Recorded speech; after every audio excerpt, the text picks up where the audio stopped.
The Committee on Environment, Land, Agriculture, and Procurement Reform calls this public hearing to order. It is 1 p.m. on Thursday, August 10th, 2017. Present with me today is, to the far left, Senator Michael Nicholas. To my left is Senator Frank Uggan. To my right is Senator Tommy Morrison, and to his right is Senator Will Castro. Thank you, gentlemen, for joining me. And I'm sure many of the other senators are also watching from their office on the television.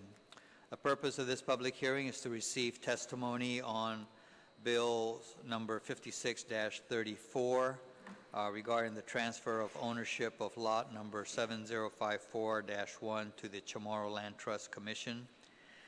Bill number 116-34, introduced by Senator Frank B. Uggan, Jr., relative to the administration and enforcement of the zoning and signage laws. Bill number 138-34, introduced by Senator Tommy Morrison, relative to the regulation of political signs. And Bill number 154-34, as corrected by the prime sponsor, Thomas Atta, regarding the regulation of off-premise signage. Notice of this afternoon's public hearing was provided to senators, stakeholders, and the local media, as well as published in the Guam Daily Post on August 3rd, 2017, and August 8, 2017, meeting the requirements of the Open Government Law. The committee will continue to receive written testimony until 4 p.m. on Thursday, August 17th.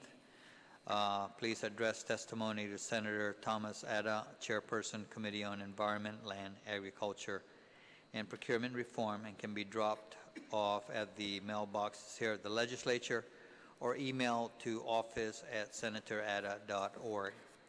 We'll go ahead and we'll start now with the first bill, Bill 56-34, as substituted by the committee Can we put up the graphic, please? This bill is actually pretty much an administrative type of bill.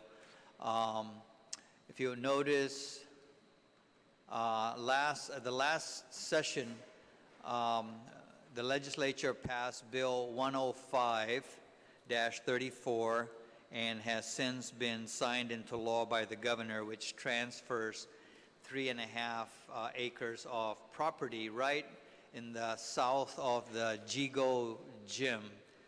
That will be set aside now for the Guam Police Department to construct their evidentiary facility and other related police facilities. Just north of that, you'll see the area that's enclosed with the yellow triangle. In an earlier version of Bill 56, that area was set aside for the police department to construct the facilities that they needed. And that was actually set aside 2 decades ago under Public Law 2218. But the area is really too small. So now that the GPD has been given the 3.5 acre lot south of the Jigo Gym, the property that's enclosed in yellow will be turned over to the Chamorro Land Trust inventory, and then the bill also just makes a administrative correction in terms of the who has administrative jurisdiction of the area that's enclosed in red. There is no one who has signed up for this bill, and so with that, we'll consider bill number 56-34 as having been publicly heard. The next bill is bill number 116-34, introduced by Senator Frank B. Uggan, Jr., and I'll ask the sponsor to go ahead and just briefly introduce the bill. Thank you very much, Mr. Chairman. Just for the edification of our viewers out there in the community, Bill 116-34 COR is relative to the administration and enforcement of the zoning and signage laws. A little bit of history in the introduction of this legislation. Back in February, the Guam Land Use Commission members had approved an application for electronic signage, which at that point in time, the legal counsel, who was an assistant attorney general, rendered an advice that in fact it was contrary to law if in fact they were going to approve it. And the legal counsel also during that meeting had recommended that any consideration for approval has to be brought before the legislative body so that the laws can be, or a law can provide for the provision of such signs. Unfortunately, in May early of this year, a second application was approved again by the Guam Land Use Commission, in which also the Assistant Attorney General at the table had advised the members of the Guam Land Use Commission that the approval of that particular application was contradictory to law. Because of those two actions, the subsequent day, the Attorney General, General Elizabeth Barrett Anderson, had rendered a legal opinion nullifying the decisions and the actions of the Guam Land Use Commission members on those two particular applications. And as a result of that, Mr. Chairman, one of the concerns that immediately came out that was brought to my attention was, what about some of these businesses that already have electronic signage that is in operation? And what we wanted to do, or what I wanted to do in this case, was introduce legislation that would allow for the respective parties within the government of Guam to be able to work with the business that has that particular sign. One, it would identify the Department of Public Works Director as the enforcement arm of the government of Guam, because it was not clear, even by members of the Guam Land Use Commission and the Attorney General, it was not clear that in fact the building official or the Guam DPW Director was going to be tasked with enforcing sign laws. So it would provide for a provision that would require that DPW or a designee or a building official would be designated specifically to enforce the sign law. The second component was to recognize that these businesses who had signs that were already in operation prior to the opinion of the Attorney General, that we wanted to ensure that these businesses were able to recoup the costs that they had invested in their signage. Not necessarily indefinitely continue their operation, but recoup the initial cost for the establishment of those signs. So there's a mechanism in here that would have allowed the Attorney General and the DPW Director or his or her designee to be able to work out an amicable arrangement between the government and the business operation so that that sign, electronic sign, can continue to be utilized until the costs are recouped, and then it would no longer be in operation, similar to or consistent with the Attorney General's opinion. And Mr. Chairman, if I can just beg your indulgence, I'll just read the legislative findings and intent because it highlights the language that was rendered at that time, and then I will close out with my comments. The Legislature in Guam finds that on May 10, 2017, the Attorney General of Guam opined the following. Guam law prohibits the structure of any kind or character erected or maintained for outdoor advertising, and the placement and maintenance of signs adjacent to roadways except as expressly permitted. In commercial zones, signs are limited to non-flashing and non-moving signs of specified size that indicate the name of a person or the type of business occupying the premises or the name of the building. 21 GCA, Guam Code Annotated, Section 61541. Exceptions are made for political signs and for charitable, religious, or civic entities for a limited duration, and that can be found in 21 Guam Code Annotated, Section 61541D. No exceptions are made for hotel resort zones. However, it is intended in view of the unusual visual exposure that adverse visual influences such as excessive signs, inappropriate lighting, and open storage shall be prohibited, and that can be found in 21 GCA, Guam Code Annotated, Section 61311. Imena 34 na legislatura fully adopts and republishes the opinion of the Attorney General of Guam. The legislatura further finds that the administration and enforcement of zoning and signage laws is the responsibility and duty of the Director of Public Works or his designated representative, who for such purposes shall be known as the building official. A Legislature further recognizes the need for a mechanism in law that would allow for existing business owners of non-conforming signs to recover the cost of erecting any non-conforming signs based upon improvidently issued variances which were void ab initio. So, Mr. Chairman, thank you very much for the opportunity to explain the sign. No, thank you very much, Senator. I also want to recognize the presence of the Vice Speaker, Terlahi, and Senator Torres, and Senator Luis Muñoz. Thank you very much for joining us. Signing up to provide oral testimony is Mr. Benson Aoyong. Okay, Attorney Horecki, you're gonna present oral testimony on his behalf?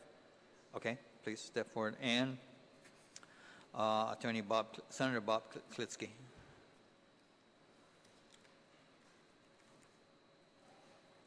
And we'll go in the order of sign up.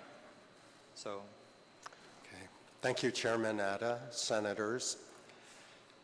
I'm Fred Horecki, attorney, testifying on behalf of Benson Aoyong, who is the owner and president of the Cube, Inc.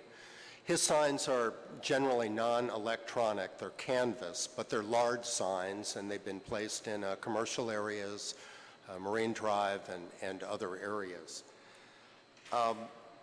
This bill, he believes, is well-intentioned. I think Senator Uggan summed it up that if, in fact, some of the variances granted were void ab initio, he's looking for a method to at least protect those sign owners for some period of time. And that's an admirable goal. I think the question, though, and the thing that Mr. Aoyong wanted to make clear is that not everyone agrees that the Attorney General's letter to the Land Use Commission is a correct statement of the law. It seems to imply that all the signs variances that were granted are somehow void ab initio. And I'm sure you don't want to hear an extended legal discussion of the points, but just to bring up a couple of aspects. One, we know, as Senator San Nicolas previously presented to the legislature, that there was an opinion by Attorney General Phil Isaacson in 1978. And this was an actual opinion on sign regulations. The present Attorney General letter was really a letter to her client, the GLUC. I don't think it was requested by the GLUC, but the 1978 opinion was an actual legal opinion of the Attorney General. And in that, in 78, the Attorney General concluded that there is authority under the sign law and the variance law for the GLUC to issue variances of the sign law, which is really contrary to what the Attorney General presently said in her letter. And looking at the reasoning, the AG in 78 said the authority is broad to grant variances. Now, there were questions raised about how often that would be exercised, but Mr. Aoyong wants to point out that there's a lot of disagreement about whether the present Attorney General opinion is correct. And secondly, to point out in that regard, even if the Attorney General were correct, perhaps, that there was a problem with the issuance of the variances, I want to bring your attention to 21 GCA 61621, which talks about decision final appeal.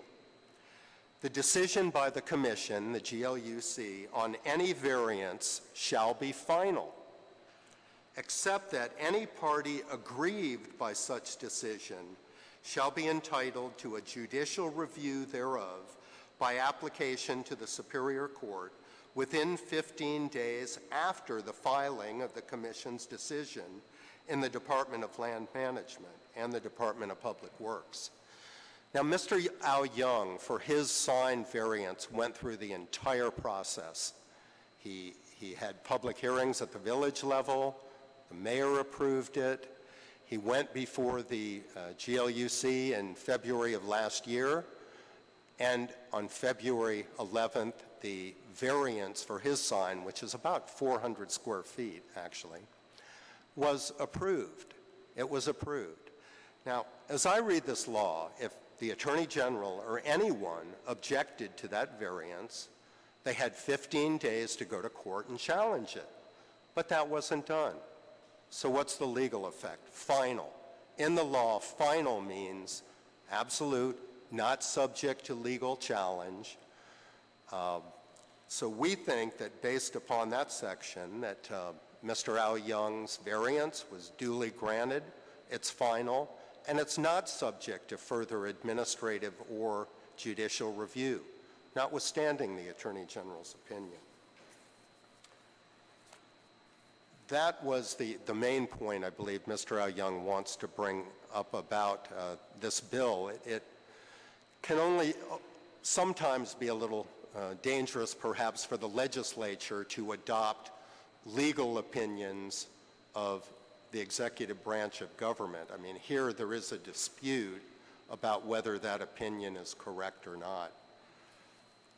Other than that, if Senator Uggan were correct in the view, and the Attorney General were correct, that those variances are void, then this bill does attempt to protect the owners, which is, we say, is a good measure. But on the other hand, it's only for a period of as long as the sign owner, for so long as the sign owner can recover the costs of the sign, or 1 year. Mr. Al Young feels that his approval is already final, and it's for more than 1 year. He does have to go before the GLUC every 2 years for renewal. But beyond that, there should not be a period of time which limits his right to have his sign up where it is. So I thank you for your consideration of this point in this testimony. If you have any questions, I'd be glad to answer them. We'll open it up for questions after we've received testimony from Senator Klitzky. Turn on your mic, please. Thank you very much, Senator. My learned colleague here has raised several questions of law, and if this august panel would like to hear a spirited debate on those points, I would be happy to indulge. But in the interest of brevity, I'll just say that he's wrong and move on to my testimony. Chairman Atta and honorable members of the Committee on Environment, Land, etc. Say again? Okay. Last time I was too close to it. All right. Chairman Atta and honorable members of the Committee on Environment, Land, etc. 21 GCA section 61-541 reads, restriction of use, no structure of any kind or character erected or maintained for outdoor advertising or identification purposes, blah, blah, blah. And then there are several exceptions listed in the code. Thus begins the current prohibition on outdoor advertising signs. Section 61-541 is the recodification of Government Code Section 17-400, which was enacted by Public Law 8-176. That product of the 8th Legislature was seen as an exercise in modernity at the time it was enacted. The law allowed for signs that identified businesses, residents, etc., but prohibited what are commonly referred to as billboards. In July of 1966, when what is now Section 61-541 was enacted, billboards were seen by many as eyesores, visual pollution, or highway blight. Thus, by enacting Public Law 8-176, our legislature joined many of the progressive states Listen long enough, you're liable to hear almost anything. Joined many of the progressive states that prohibited billboards. The 8th got it right. Outdoor advertising billboards add nothing to an island that is so endowed with natural beauty as is ours. Besides, we're a tourist attraction. When it comes to billboards and such, discussion requires the use of the U word. Bill 154-34 is a great step backward from the wisdom of 50 years ago. Euphemism is used to perhaps lessen the effect of the U word by identifying billboards and the like as, quote, off-premises signs. The legislative findings of the bill announce, quote, local statutes have not kept pace with technological advancements of the sign industry, including the use of digital display technology. Ugly is ugly. Adding flashing lights only enhances the ugliness, because Bill 154 would only regulate that which ought to be prohibited. I respectfully offer that bill should not move forward. Okay, and we are speaking on Bill 116. Yes, I know, Senator, and it's taken me a long time to get there, but I'm going to get there. Okay. And the good news is that you won't have to deal with me on these other two bills because. Okay, good. Proceed. I will have finished. Okay. Bill 138-34 addresses 21 GCA, Section 61-542, which allows for the posting of political signs on public property and to an extent on private property. What is set out above, re 154, concerning the U word is true in spades in 138. Not only do political signs constitute eyesores, visual pollution, or highway blight, they are also a safety hazard. A traffic fatality in Jigo several years ago arguably had a political signs dimension. Not only are political signs ugly and unsafe, they are unnecessary. When Bill 354-32 became law, and I've attached the pertinent pages of that bill to the back of my testimony in case you have an overpowering desire to discover why I like it so much. Anyhow, Bill 354-32 became law. It added several sections to 21 GCA Section 61-541, legalizing the posting of political signs on private property in a non-discriminatory fashion. Set out below is suggested language for a bill dealing with political signs on the public right-of-way. And it reads like this. Section 1, 21 GCA Section 61-542 is repealed. Short and sweet.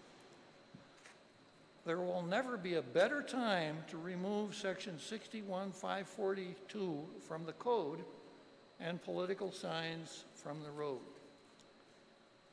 21 GCA Section 61-543 added to the code by Public Law 34-30 on July reads, quote, electronic signage that had been granted variances by the Guam Land Use Commission or have been issued a notice of action by the Guam Land Use Commission on or before May 15, 2017, shall be legally authorized to operate, provided that all business license requirements are met, etc. The effect of Public Law 34-30 was to legitimize the illegitimate and ratify the rather disgraceful conduct of GLUC Chair and Vice Chair, John Arroyo and Victor Cruz, respectively.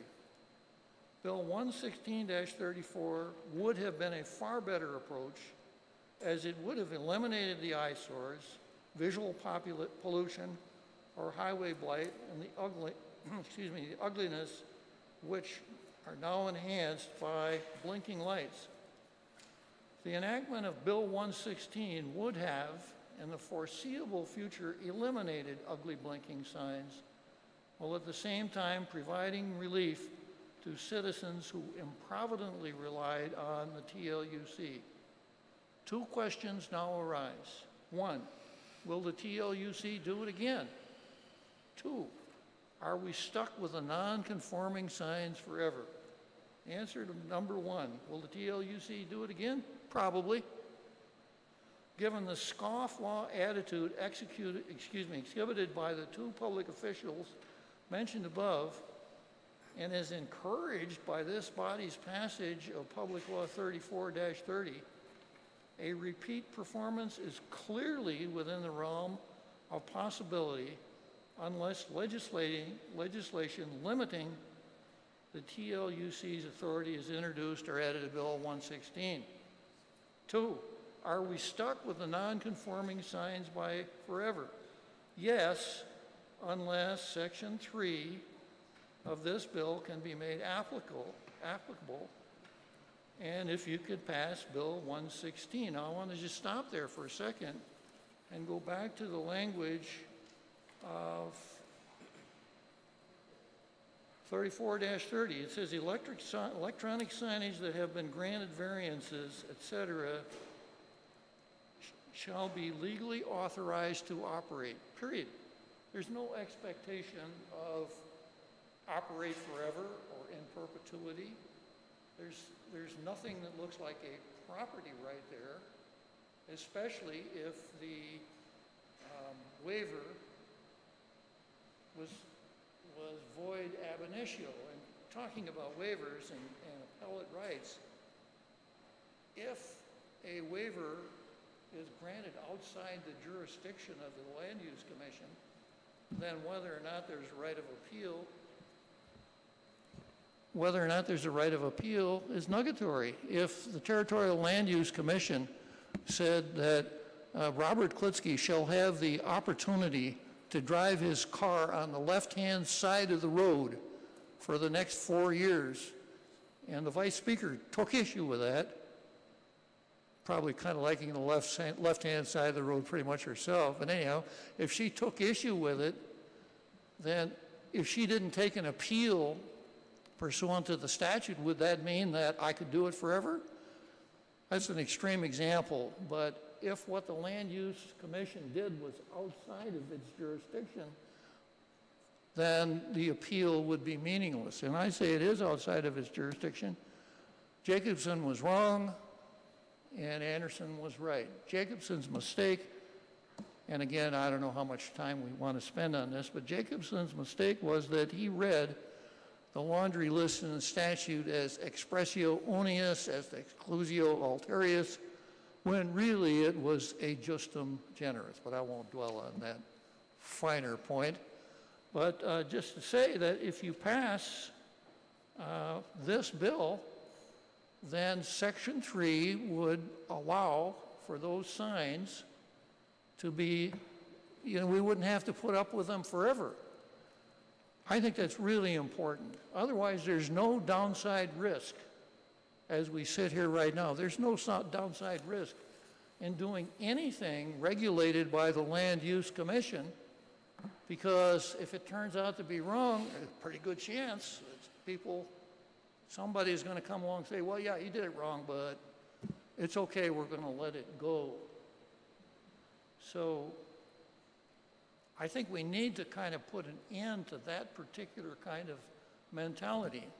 Now, it's perhaps going to be something of a hardship on Mr. Harecki's client, a matter that I would certainly give great weight to. And the old saying is hard cases make bad law. But there has to be a time when we start saying, as Senator San Nicolas did, if we don't like the way the law is written, then we need to change the law. So finally, I would say in closing, I'm struck by the irony of the fact that the same senator who authored Bill 354-32 also is responsible for Public Law 34-30. Thank you very much. Thank you very much, Senator Klitsky. I want to go ahead and open up for questions and discussion on Bill 56-34, and we will stay focused on that. Hmm?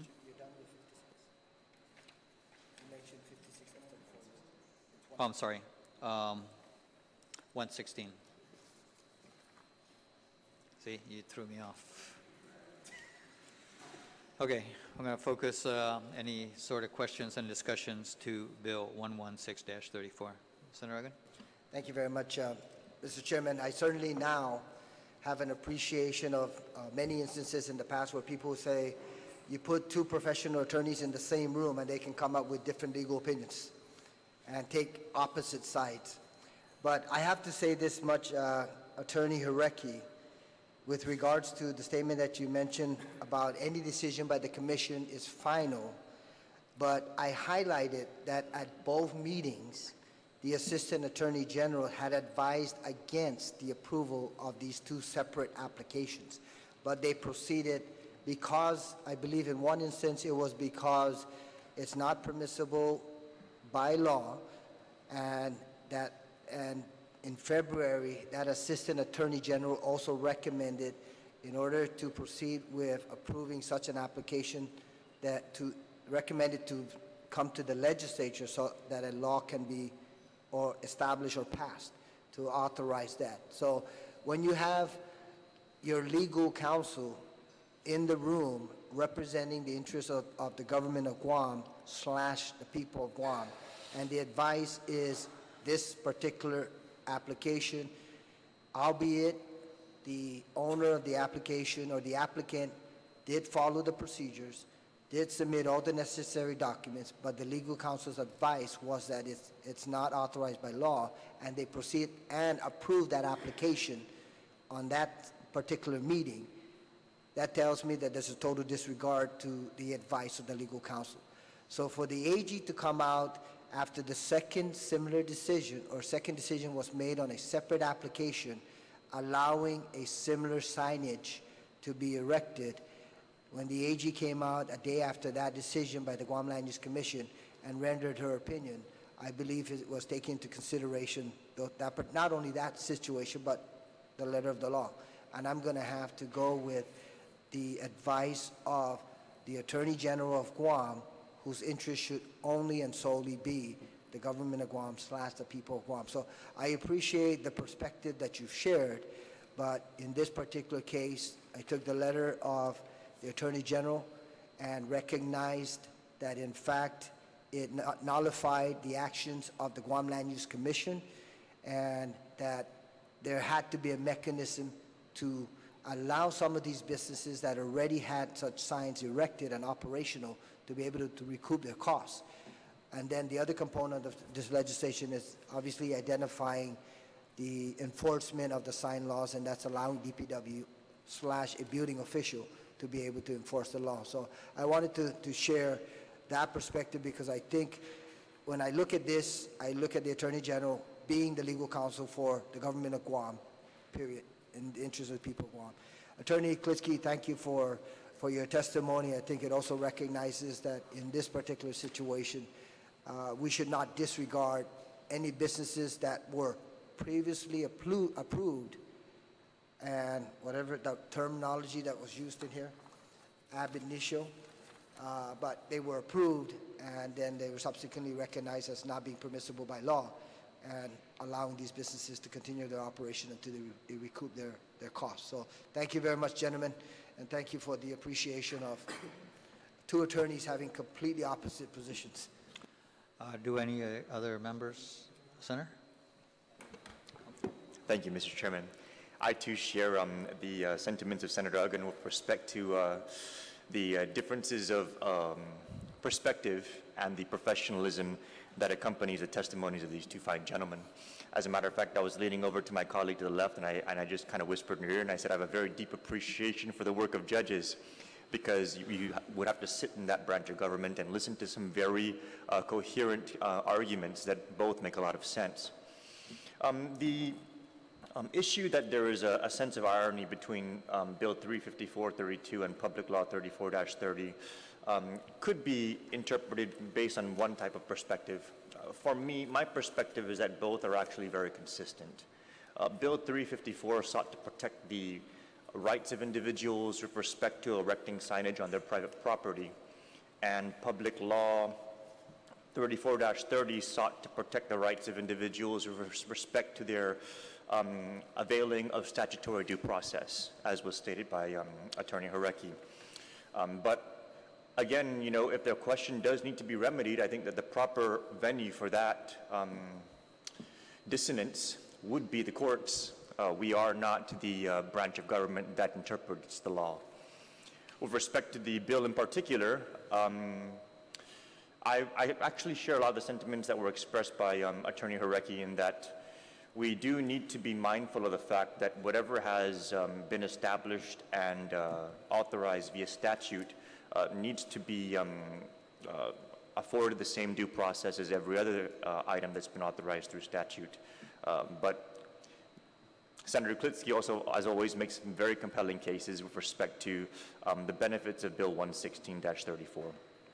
So I would definitely take the testimony of both individuals under advisement, but I just wanted to express my echoing of the sentiments of Senator Uggan, that it is very impressive to hear two very coherent arguments that are on very opposite sides. Thank you, gentlemen. Thank you, Senator Senator Castro. Actually, Mr. Chairman, this is maybe a point of inquiry for the author, if I could just address my question maybe to Senator Uggan. But before I do that, Fidei, Senator, Council, thank you for your testimony. Gabab, while we may differ on many things often expressed in public, no un sendangkulo na sidus masi paritial for Anti-Lu. So just extend my kind regards.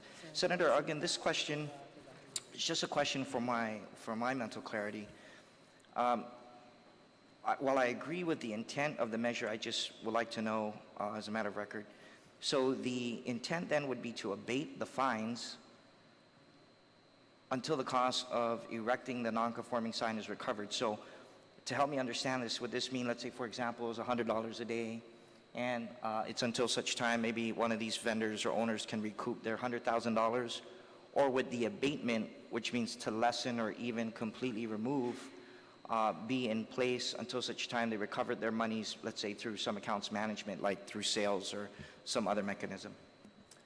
Thank you very much, Senator, for that question. Excellent question.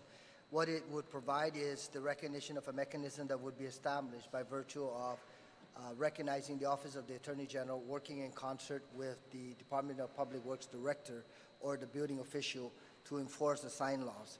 So in an instance where a sign had previously been in operation, then the penalties could conceivably, based on both parties' understanding, inclusive of a third party, which is the business operator, with an agreement that the penalties would be waived and that the business would be given an opportunity to be able to recoup their costs. So it would be inclusive of the building official, the Office of the Attorney General, our legal representative, working in concert with the provision that's provided in Bill 116-34 to be able to work with the business operator so that he or she or the business itself does not unnecessarily incur a burden without being given an opportunity to recoup their costs. So it would establish that mechanism.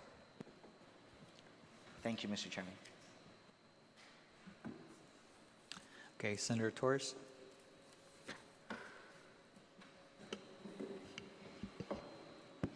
Thank you. My concern in listening to both of you and in looking at the intent of the legislation, the area that I'm a little concerned about that I don't understand is how we have in this legislation the idea that you can cite someone retroactively for an illegal activity that at the time that they were conducting it, they had full authority to by virtue of being given the license to erect these things. So number one, how do you go backwards and say all that time you were operating illegally. As of today, we've determined, and we're going to cite you from that point. It defies logic that we can unfairly do that to anybody. And then the other thought that I had, and perhaps you can comment, is when you try to determine what the cost of erecting the structure was, in a lot of settlement paradigms that I look at where there's damages that are awarded or the like, generally you would also contemplate the value of something, like what would be the value of the term that they were given a license to operate these devices. You know, if it was profitable to a certain degree, would that potential profit and gain also be factored into the losses, the cost of this? I mean, you take away what is a business and a livelihood for a person. You know, do you contemplate just the actual cost, or do you contemplate the value of what that business was to them because you're now terminating it? So I just wanted to pose the question of whether fairness is in fact considered in this idea of fining somebody retroactively and determining now that where they were fully authorized or had authority to do it, they are now unauthorized and penalties go backward. It just, if I were in that situation, it would just be incredible, I think, to fathom that anyone could now go backwards and say, you know, it defies logic. And then the second part is, how do you determine what that price would be? So if any of you want to comment. I think Mr. Horecki actually spoke more to that than anything, although I was showing respect by looking at you as well. Thank you. Thank you, Senator Torres. That's exactly the issue that my client is raising. He went through this process.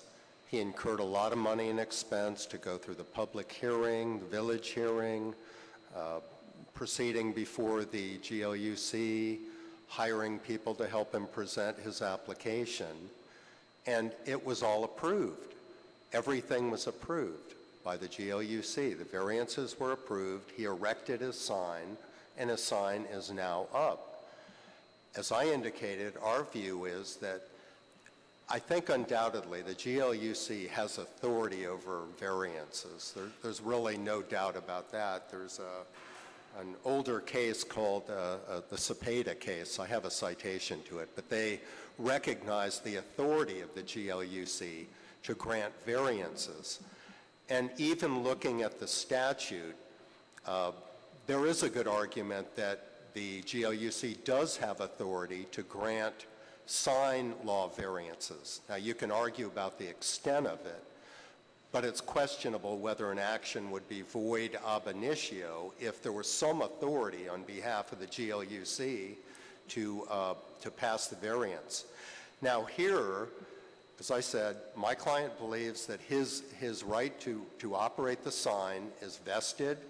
The statutory period passed 15 days. No one brought an action or a suit against the GLUC. The GLUC did.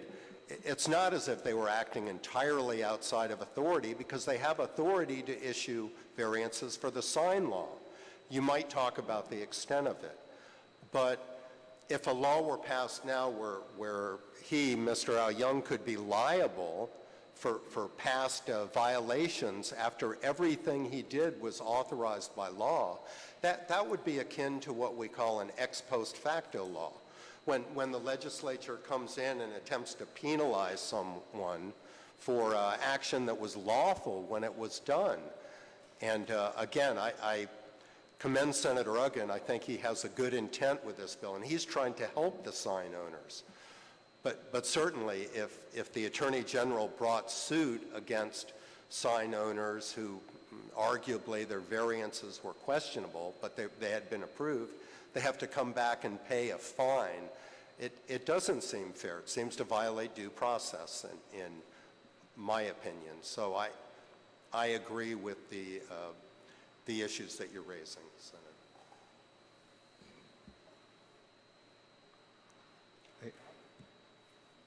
Senator Klitzky, do you want to? Agree with you, Senator.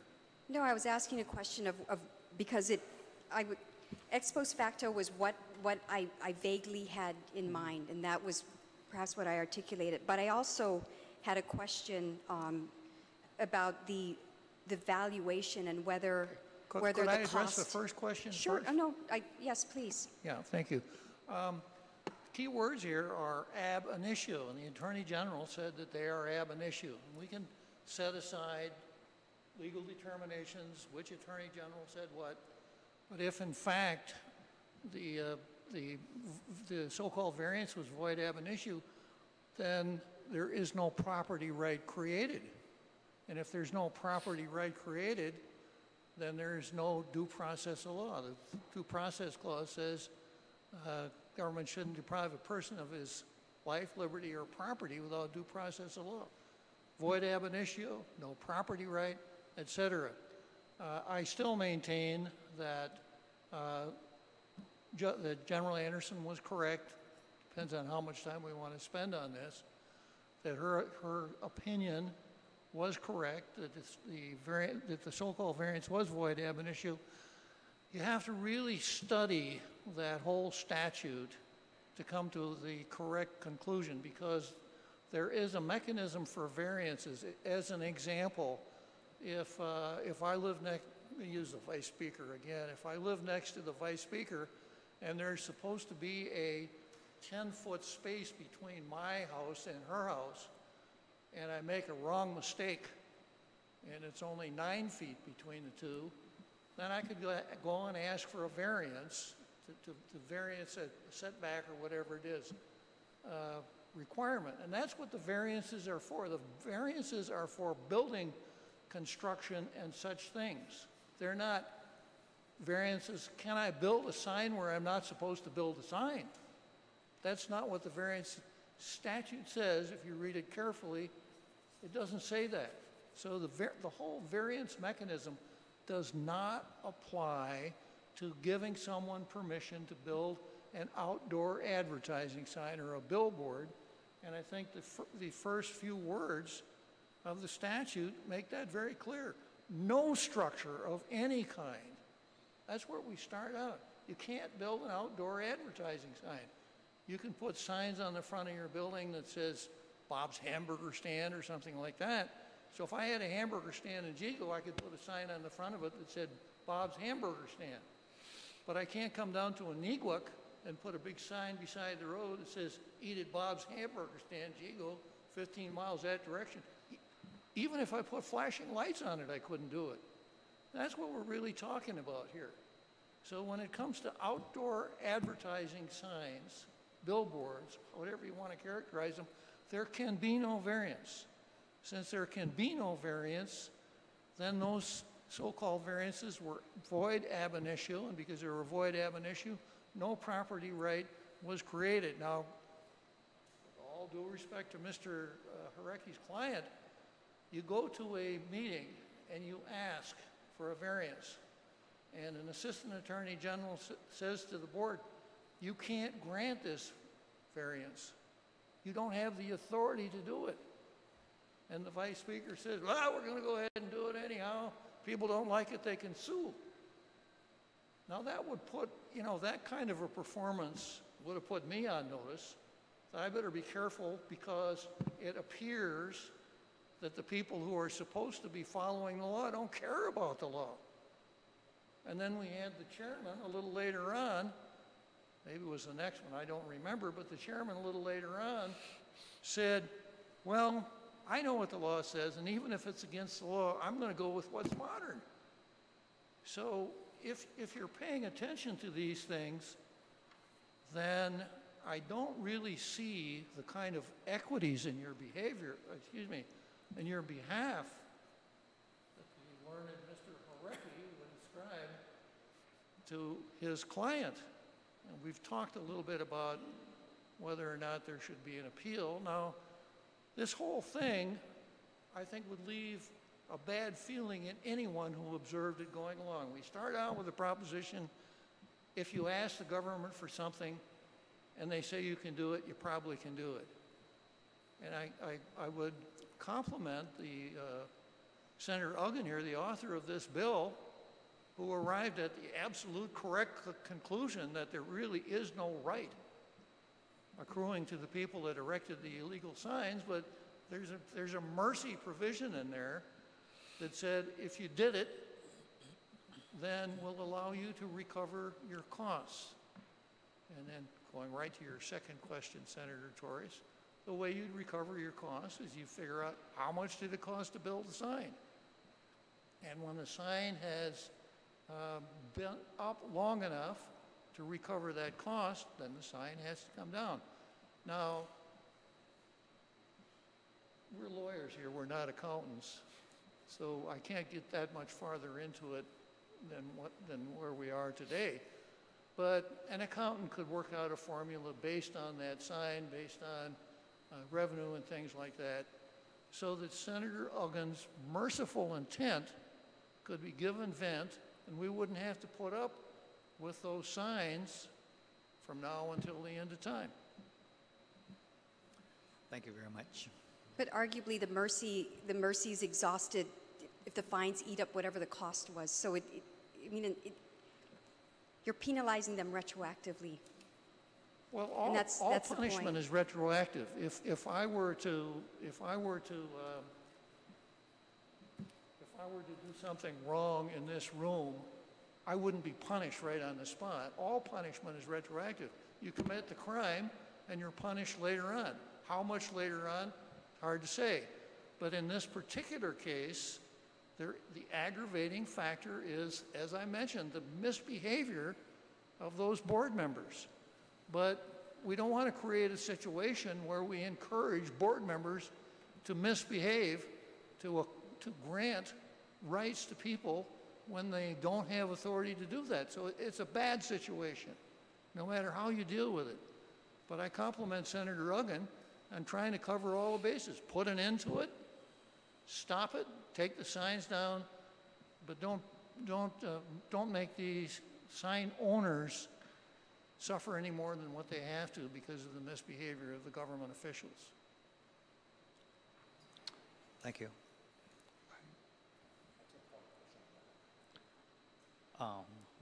I'll get back to you on the next one. Okay. You're going to yield to Senator Nicholas? Okay. Yeah, I just had a follow-up question based on the dialogue, and I appreciate the concession, Mr. Chairman.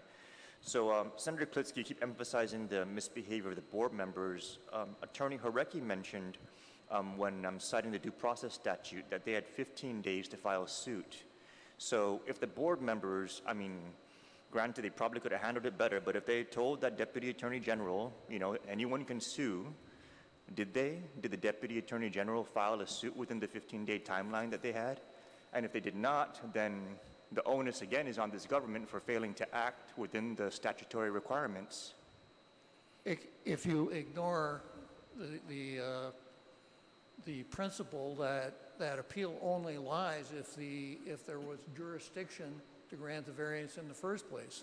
Second, I don't know that an Assistant Attorney General would have standing to raise that issue. Shouldn't have to.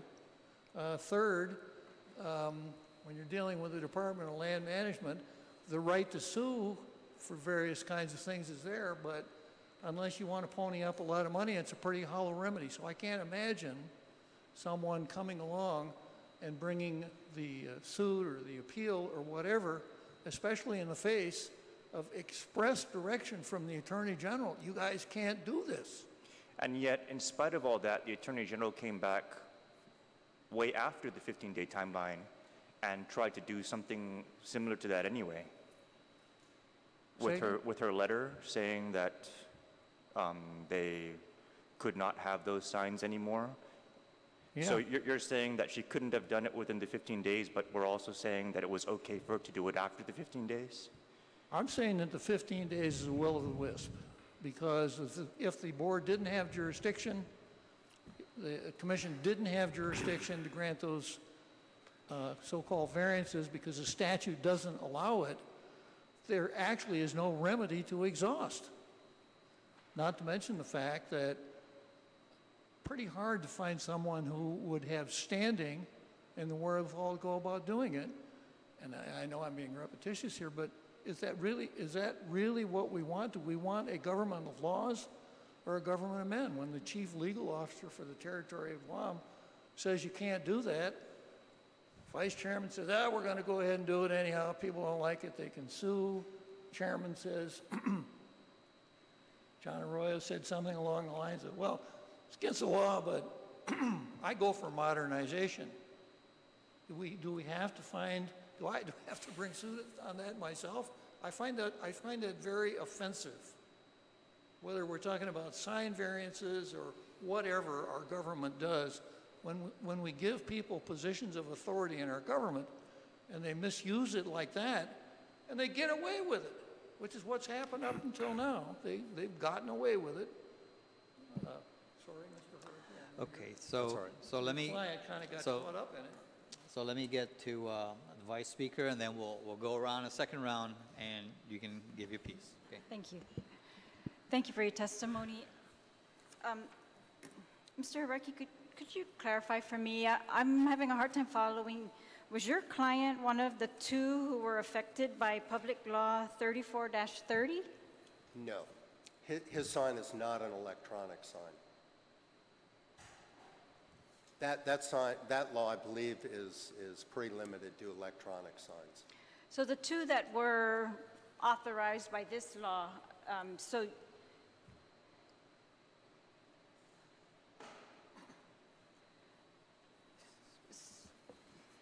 your client is affected by existing law, not necessarily this bill. Is that what you're saying to us?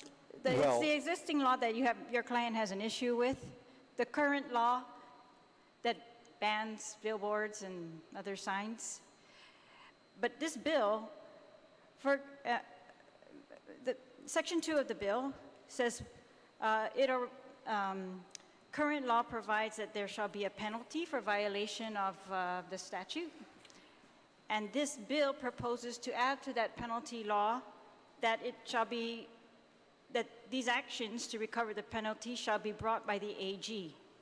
Does your client have an objection to that part of this bill? My client would have an objection to having an action brought against him for a variance that he believes is final and not subject to further judicial review. I wanted to address a couple of concepts, one about jurisdiction. I think there's no question that the Guam Land Use Commission has jurisdiction over variances. And if you follow the logic of the 78 decision, it has jurisdiction to grant sign variances.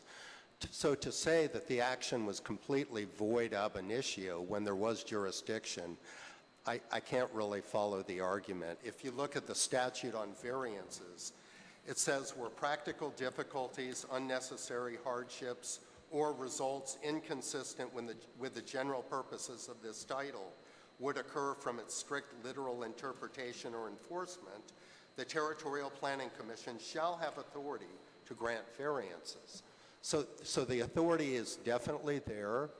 I was present at all the hearings where the GLUC granted variances, and I know they've been demonized somewhat, but my impression was they were individuals that were legitimately trying to struggle with the issues of an old statute and the fact that they did have authority to grant some leeway under that statute. In terms of the Attorney General opinion, actually it was Mr. Benson Al Young's case where there was a first kind of dispute with the Attorney General, and I was present, and I participated in it because the Attorney General, the Assistant Attorney General, and I did not agree as to whether the GLUC had authority to grant variances or not. But the Commission listened quite extensively to arguments, so that was fleshed out. The later hearings on electronic... the whole process, Attorney Haraki, the whole process is the Office of the Attorney General, is the Assistant Attorney General the legal counsel for the Guam Land Use Commission? Or are you, in presenting your case on a particular client, No. are they subject to listening to your perspective rather than taking the advice of the government attorney. You're absolutely correct, so, Senator. by the way, let me just clarify a couple things with regards to the law. You're absolutely right. The Guam Land Use Commission does approve sign variances. Yes. There are 3 caveats, and those 2 applications, the one in February, be mindful that they're 2 separate applications. The one in February and the one in May that were approved by the Guam Land Use Commission, the type of signage is not based on the advice of the Assistant Attorney General and the Attorney General. The type of signage is not authorized and by existing law. So that was the argument. The question is not whether the Guam Land Use Commission has the authority for sign variances. They do, as long as it's consistent with the nature of the business. But when you reach out and you provide the type of signage which the Assistant Attorney General on 2 separate occasions during discussions on 2 separate applications has said this is not authorized by law for you to be able to approve this type of variance. So that's where the argument comes in. And by the way, there was a statement that you made a little earlier that, and you repeated it a couple times, was authorized by law, that your client had gone through an entire process, with all due respect to your client, had gone through the entire process and was authorized by law. He was, in my opinion, consistent with the Attorney General, he was not authorized by law. He was authorized, his application was authorized and approved by the process that he went through, not by law. That's where the ab initio comes into play, where the Attorney General came in and rendered a legal opinion that said all of these signs that are inconsistent with what is authorized by law are illegal and must come before the legislature for modification of the law. That's where this hits at. If it's not authorized by law, by our highest legal counsel, recognized legal counsel of the government of Guam, the Attorney General, then come to this body. Amend the law if that's the wishes of the people. If not, then it's not authorized by law, and the Guam Land Use Commission members have no authority to be able to approve variances, those type of sign variances, especially against the advice of their legal counsel. Senator, my point was that the GLUC extensively considered the arguments about its authority to grant variances. That was at the Cube Inc. hearing where I was present. At the hearings after that, I believe they had already felt that under the law, they have broad authority to grant variances of the sign law. You can argue about the extent, how far should they go, but there's no doubt that they have considerable authority. But any legal government representative or official, whether you want to call them commission members or board members, should always side on the side of caution on behalf of the interests of the government of Guam and the people of Guam. And on one particular situation, I'm aware that the Assistant Attorney General had advised, if you would like this authorization, then you need to approach the legislative body to provide for legal remedy. That was the advice of the Assistant Attorney General. Yes, so to me, it comes down again to which legal counsel representative does a governing government of Guam board member concur with or listen to? And to me, it should be the Assistant Attorney General or the Attorney General himself or herself. Senator, okay, I'm going to need to move this on, and I know that we can go back and forth all afternoon, but we're not. May I continue? Yes. Could you please very briefly just then tell me about your client? I mean, actually, your client's my good friend, but what's his situation with the Department of Land Management? He's not covered by the bill that authorized any electronic signage which has been granted variances or issued a notice of action from the land use owner before May 15, 2017. No. He doesn't fit. Why not? Where is he? He doesn't have electronic signs. They're canvas signs. But he was granted a variance prior to May 15, 2017? Yes. For a non-electronic sign? That's correct. All right. But does your client object to, I mean, you're telling me that your client is objecting to Part 2 of the bill, Section 2, which says there's already a penalty provision. Yes. So somebody's got to go after these penalties, and he's objecting that it be the AG. Okay, No. this bill really just designates who's going to bring the actions. Yes, there's no objection to that. I think the questions we're raising, there is an argument concerning the Attorney General's position. And I would Right. say, after being an attorney for 38 years on Guam, clients don't always accept attorney's advice. but for- Perhaps the GLUC decided that it did not agree with that advice. Well, what would you propose for Section 2? This is just to go after penalties for violation of the zoning law or what sign Yes. statutes, that this bill designates that the AG shall bring those actions. And Yes, yes. not really anything to do with As- those variances that were granted ab initio or not, but As we said at the beginning of the testimony, assuming that there's a legal issue with the variances, Senator Uggan's bill is a good idea in that regard, and it does offer some protection. So we're not per se objecting to that provision. all right.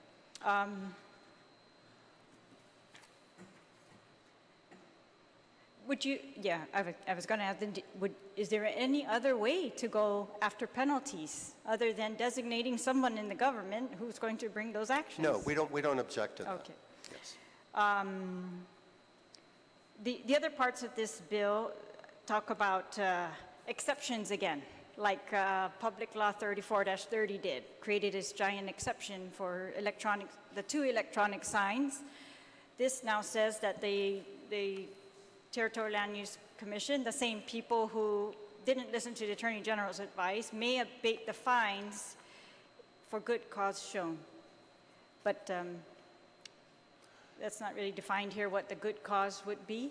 And I Yes. guess I was going to ask you, what would you suggest would be good cause?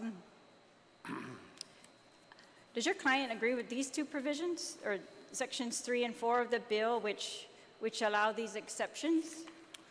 I don't think the client is concerned about those provisions. I mean, if in fact the variances were not legal, then granting a non-conforming use is a good idea, and it can't hurt.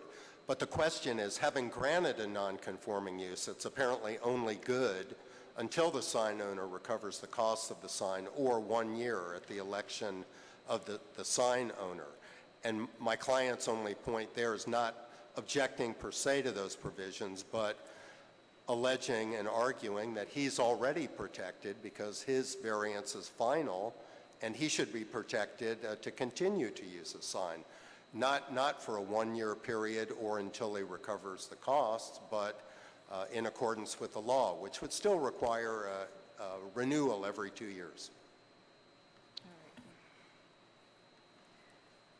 Okay, well, as to your points on the variances being allowed by the Land Use Commission, I read that in the 1978 opinion that you referred to.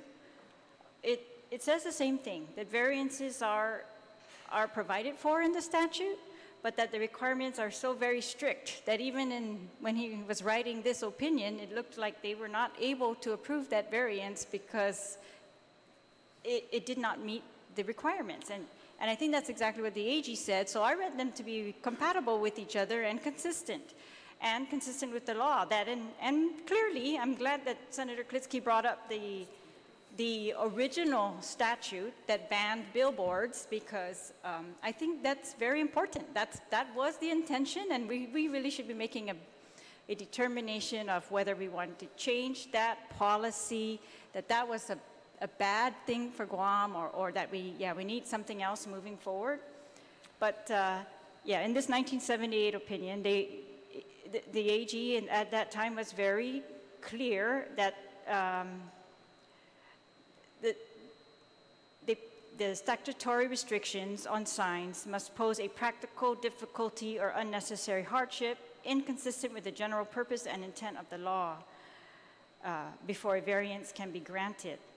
When one considers the very strict requirements of the sign restrictions themselves and the very strict requirements for granting a variance therefrom, it appears that there are very few circumstances, if any, where a variance from sign restrictions could be legally granted by the TPC. And I share Senator Uggan's concern. I mean, this is our concern that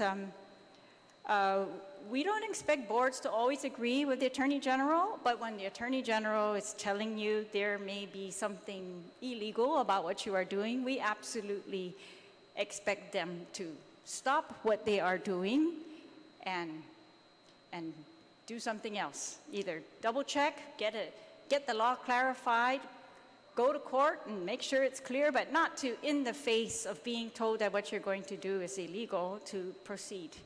That I mean, I hope you will agree. We've had many landowners on Guam comply with this law that was that was in 1968 passed, right? I mean, everyone's complied with it. I mean, up until, you know, recent years, but all along, lawyers have been telling their client, you have to comply with the law. That kind of sign is not allowed. We cannot put the billboards up along the road in front of our, you know, businesses or our houses. I mean, there are very strict things that we must comply with. And so I just think it's fair to remember that everyone else has been complying all this time, and that's what we're looking at again. Creating exceptions where we didn't open it up prior to that for everybody. And so Vice Speaker, I think you have a point. It's clear the 78 decision did say that the authority to grant sign variances would not often be exercised. But you see, that's the difference between an argument about the scope of the authority and void ab initio. If the GLUC has authority to issue variances, that they may have misused it or gone a little too far is not the same as void ab initio when they had the authority under the law.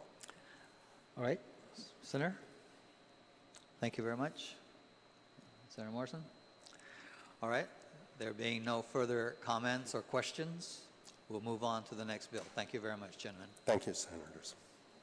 If it would please the commission, the committee, Mr. Chairman, I could just have a chair out in the peanut gallery in case you had any questions about the other two bills. Sure, you're welcome to take a seat. Okay, we'll move on to bill number 138-34, introduced by Senator Tommy Morrison. Senator, care to introduce it? Off day. Thank you, Mr. Chairman, for scheduling public hearing on Bill 138 concerning the regulation of political signs. Bill 138 builds upon previous efforts, including Public Law 38-148 by former Senator Eileen Yamashita, which standardized the size of political signs on government property to no more than 32 square feet, as well as Public Law 32-209, which I authored in the 32nd Guam Legislature. That measure shortens the number of days political signs are allowed to be posted on government property from 90 to 60 days, establishes a 15-day period following a special or general election for signs to be removed, and imposes a $25 per sign per day penalty for violations. Bill 138 does not take away a property owner's right to put up campaign signs. The measure attempts to harmonize the non-communicative aspects of campaign signs on private property with those already established for political signs located on public property. I am pleased to see that last year's elections, Public Law 32-209, may have helped to encourage most campaigns to remove their signs within the 15-day period to avoid recently implemented $25 per sign per day penalty. I thank GVB for submitting testimony, a letter to the legislature this past March summarizing concerns of its roads maintenance contractor with respect to political signs. According to GVB, a substantial number of steel rebar left behind from last year's elections were caught on blades, tires, pulleys, and mandrels on a number of contractors' push and riding mowers. This resulted in irreparable damage, unforeseen repair costs, and significant loss of man hours, as the company had to re-inspect, identify, and remove remaining rebar along 60 miles of its contracted roadway project. Mr. Chairman, Bill 138 promotes responsible campaign activities at a time when there are other more safe, clean, and sustainable forms of communication available, including social media. The bill definitely helps to energize much-needed conversation. As I understand, attempts have been made in the past to address similar concerns involving excessive and poorly maintained political signs. Mr. Chairman, I did point out earlier or actually within the bill, that it does not take property owners' rights away. I also wanted to note that this points out in Public Law 32209, subsection 61-542, regulations of political signs. And, of course, there's a list of restrictions in the posting of these political signs. And it's all spelled out there, and I think all of us know that, and those who have ran in the past or tend to ratify, pick up that packet and basically outlines and it can and cannot. But I want to make it clear that we did research also, Mr. Chair, and we wanted to ensure that other jurisdictions are at least we are in line with other jurisdictions, and there's many out there in states that point out specific provisions on how they guide candidates through their political process and how to apply political science. And there's, again, a listing of restrictions and provisions, and they're consistent. I want to note, this was a law put in place by the 18th legislature. I know Senator Klitzky pointed out the 8th and recommended to abolish 61-5402, but something must have happened along the way that the 18th legislature decided to proceed in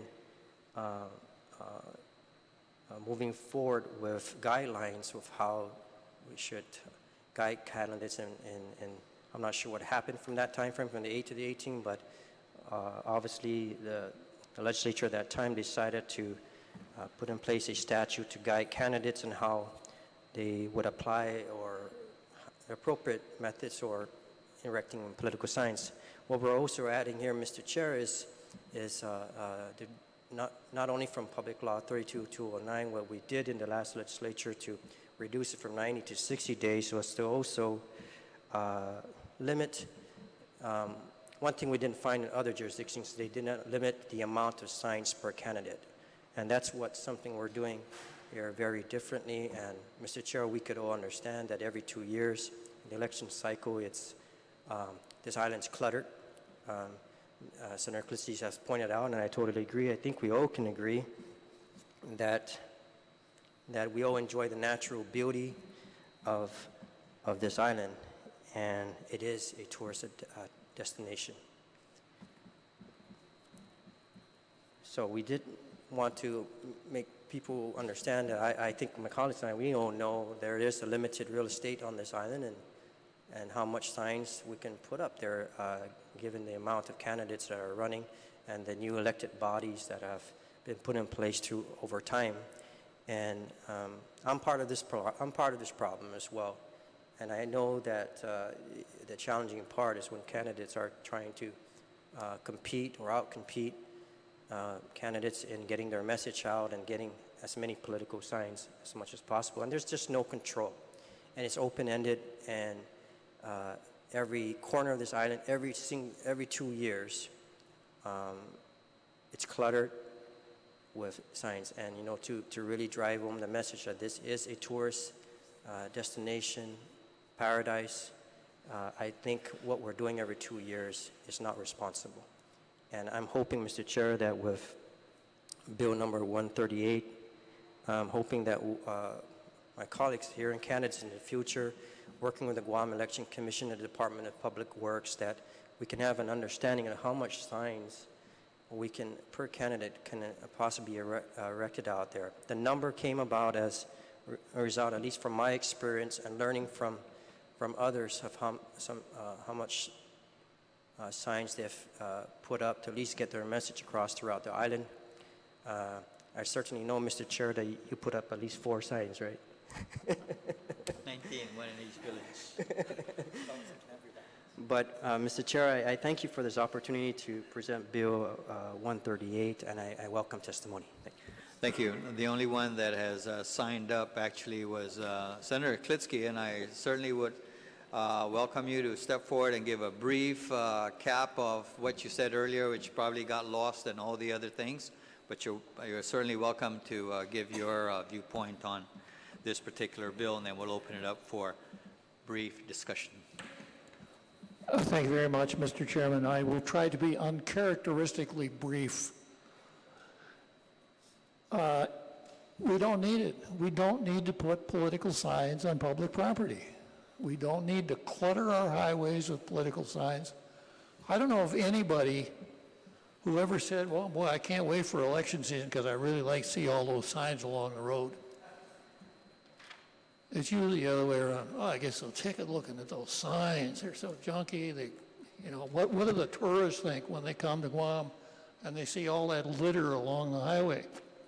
There is a safety dimension. Someone was killed in a traffic accident in Jigo a few years ago. I don't want to go into all the details, but it's very possible that a vision was obstructed by a sign. Somebody pulled into an intersection, got hit.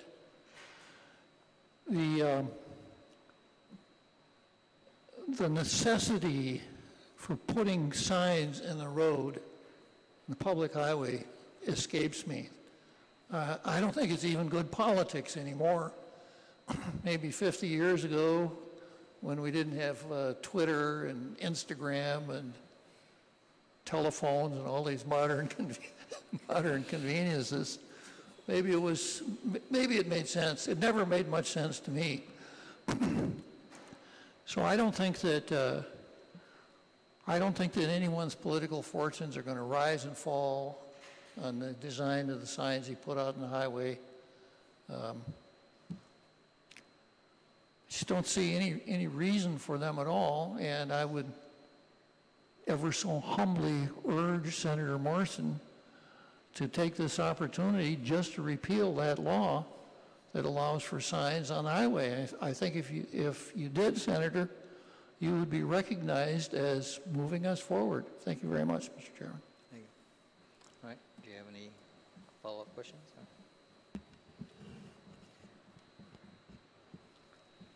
Thank you, Mr. Chairman. Senator Klitsky, I know you pointed out the 8th legislature got it right. So I guess you're saying the 18th legislature got it wrong. Say again? The 18th legislature, you know, I'm just trying to look at the gaps there. But again, the 8th legislature, that was in the 60s and how they were proceeding and how to address billboards. And I'm not sure if after the 8th legislature that political signs or the erecting of political signs was something that was starting to take shape that kind of move the 18th legislature to put some guidance out there. And now you're proposing that we just remove 6152. That basically goes right back to square one, and I guess everybody will have to work with property owners, private owners, to decide if they can erect their signs on private property. I think it's important to remember that when we're talking about 61 and 62, we're both deal with signs, but they're really totally different things. I don't remember which number is which, I think it's 62. I see that as dealing with public highways and public rights-of-way, things that are important all year round. And I see putting political signs out there is a menace. Now, back in 1967, when that public law was enacted, we did have political signs, but usually they were just one wood signs, meaning one sheet of plywood. For a while, we got all the way up to 3 and 4 wood signs, but then we got it back down to just a half a wood sign. But it wasn't you know, wall-to-wall signs from Jigo all the way to Agate, like it is now. But I don't think it was a good idea then. I don't think it's a good idea now. And I think it's even less of a good idea now for the reasons I mentioned. I don't even think it's even good politics anymore. I have a suspicion that some people, some voters are actually aggravated by the political signs that they see out along the road. That's just my sense. I didn't put up very many of them. Okay. All right. Thank you very much. Yeah. I'll certainly work with the committee and take your comments very serious and see how far we can go in regards to public highways or rights of way. Now,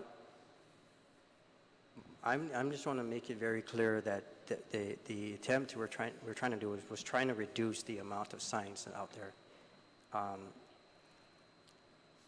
I hope maybe I'll make that attempt, Senator. And certainly, I thank you for raising that concern in this hearing. I know you've been making this very clear publicly for many, many years, and I've listened to you. I think we're at this point where I certainly will make that attempt. Okay. Senator, I'll co-sponsor that measure to ban it on public property. Okay. Senator Torres? I just wanted to throw this out, Mr. Klitze. Part of the nuisance also is the size of the signs, and this bill doesn't address the size restriction, but what I wanted to propose as maybe an interim, if we don't go that full range of actually repealing it, is perhaps having the sign restriction so that the 32 square feet, which is about 24 perimeter feet, may be reduced to half, because then that would significantly improve the safety and in the roads in terms of things falling or things flying in inclement weather, but it would also minimize at least by half the visual pollution that we experience. So if I can also propose that to the author, you know, maybe one area that we can consider, that you can consider in committee, is perhaps reducing the size itself from 32 to 16, which is about 12. It's a very modest size. Well, perhaps here is a way to approach it, Senator. We go to 16 for the next election, 8 the following election. 4 more elections, we won't have any more signs.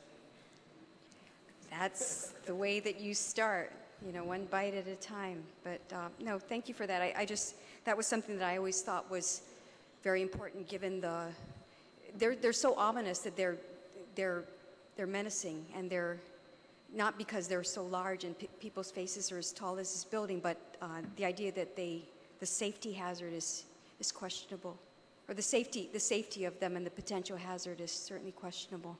Mm-hmm. Thank you. All right. Thank you, Senator. Senator Castro? Thank you, Mr. Chair. I certainly support the intent of the bill. I mean, I think my team knows if it was in place 2 years ago, I probably would have had a better chance in that election. But in all seriousness, since you're here, Uncle Bob, as an attorney, two questions. How do you suppose then, I know you were the champion, right? You were the one guy standing on the side of the road with your Jeep at the time. But how do you suppose someone who doesn't have the $1,000 to put, first of all, as a deposit, and secondly, to afford other forms of advertisement to advance their campaign or message, what are your thoughts in terms of giving them an equal opportunity to get their name and face recognition out there? I think you put your finger on it. You know, every candidate, if he feels like it is, and Senator Atta actually invented the device, every candidate is an anthropomorphic sign. When you're standing out beside the road with a little piece of cardboard that says "Vote for Bob," and you're waving at everybody that passes by, you are a human sign. And that is so much more effective than sticking... Speak into the mic, please. Say again? Speak into the mic. Speak into the mic. Oh, okay. That is so much more effective than spending $1,000 putting signs around the island. That I think the dynamics of the signs are the first day a sign goes up, assuming that it's something more than a person's picture and the word BOTA. Maybe the first day people see it, after 6 or 7 days, they don't even see it. It doesn't even register in their brain housing group. I don't want to be the poster child for encouraging people to wave, but it's different with waving. So if you don't want to spend $1,000 on signs, that's the way to go about doing it. And my own analysis is the signs are not effective. Question, and then, as an attorney, how do you think this bill, should it become law, how do you think it infringes upon one's right to free speech, to freely express themselves in manners that they choose to express themselves? In this case, a wooden sign. Your First Amendment right doesn't extend to the public right away. You can't stand out in the middle of the highway with a sign that says "Vote for Bob."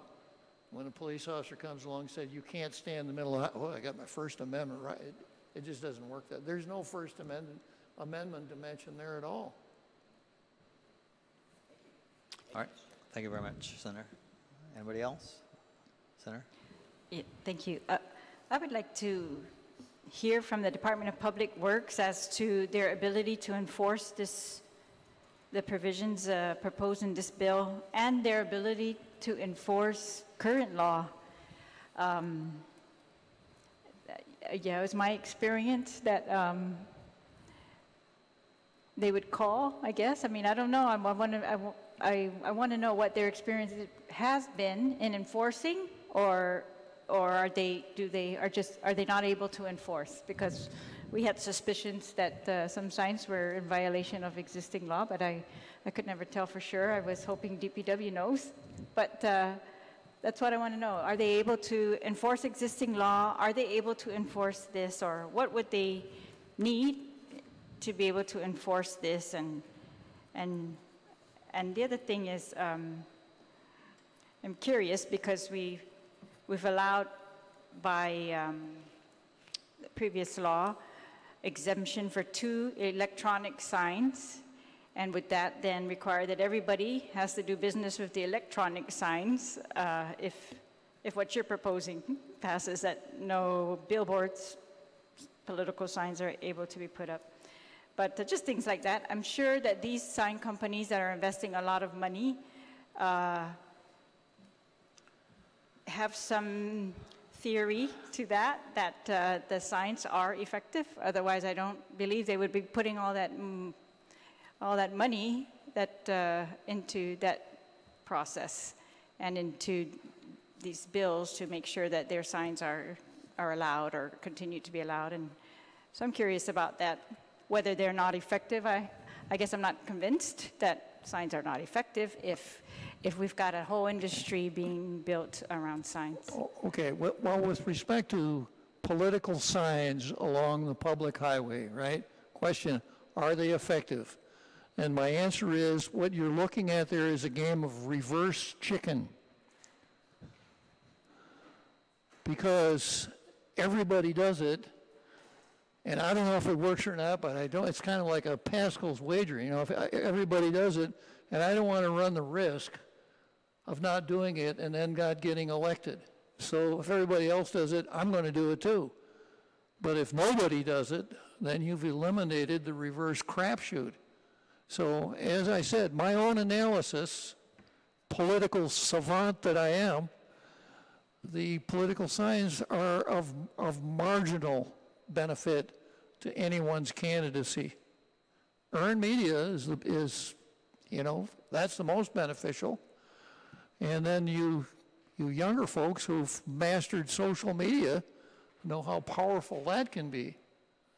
But as far as the sign makers are concerned, you know, there's plenty of signs to be used in accordance with the law to identify businesses, et cetera. And if the law changes and we don't put signs along the highway anymore, well, that's just, you know, it's kind of like being in the buggy whip industry when Henry Ford invented the Model T, things like that happen.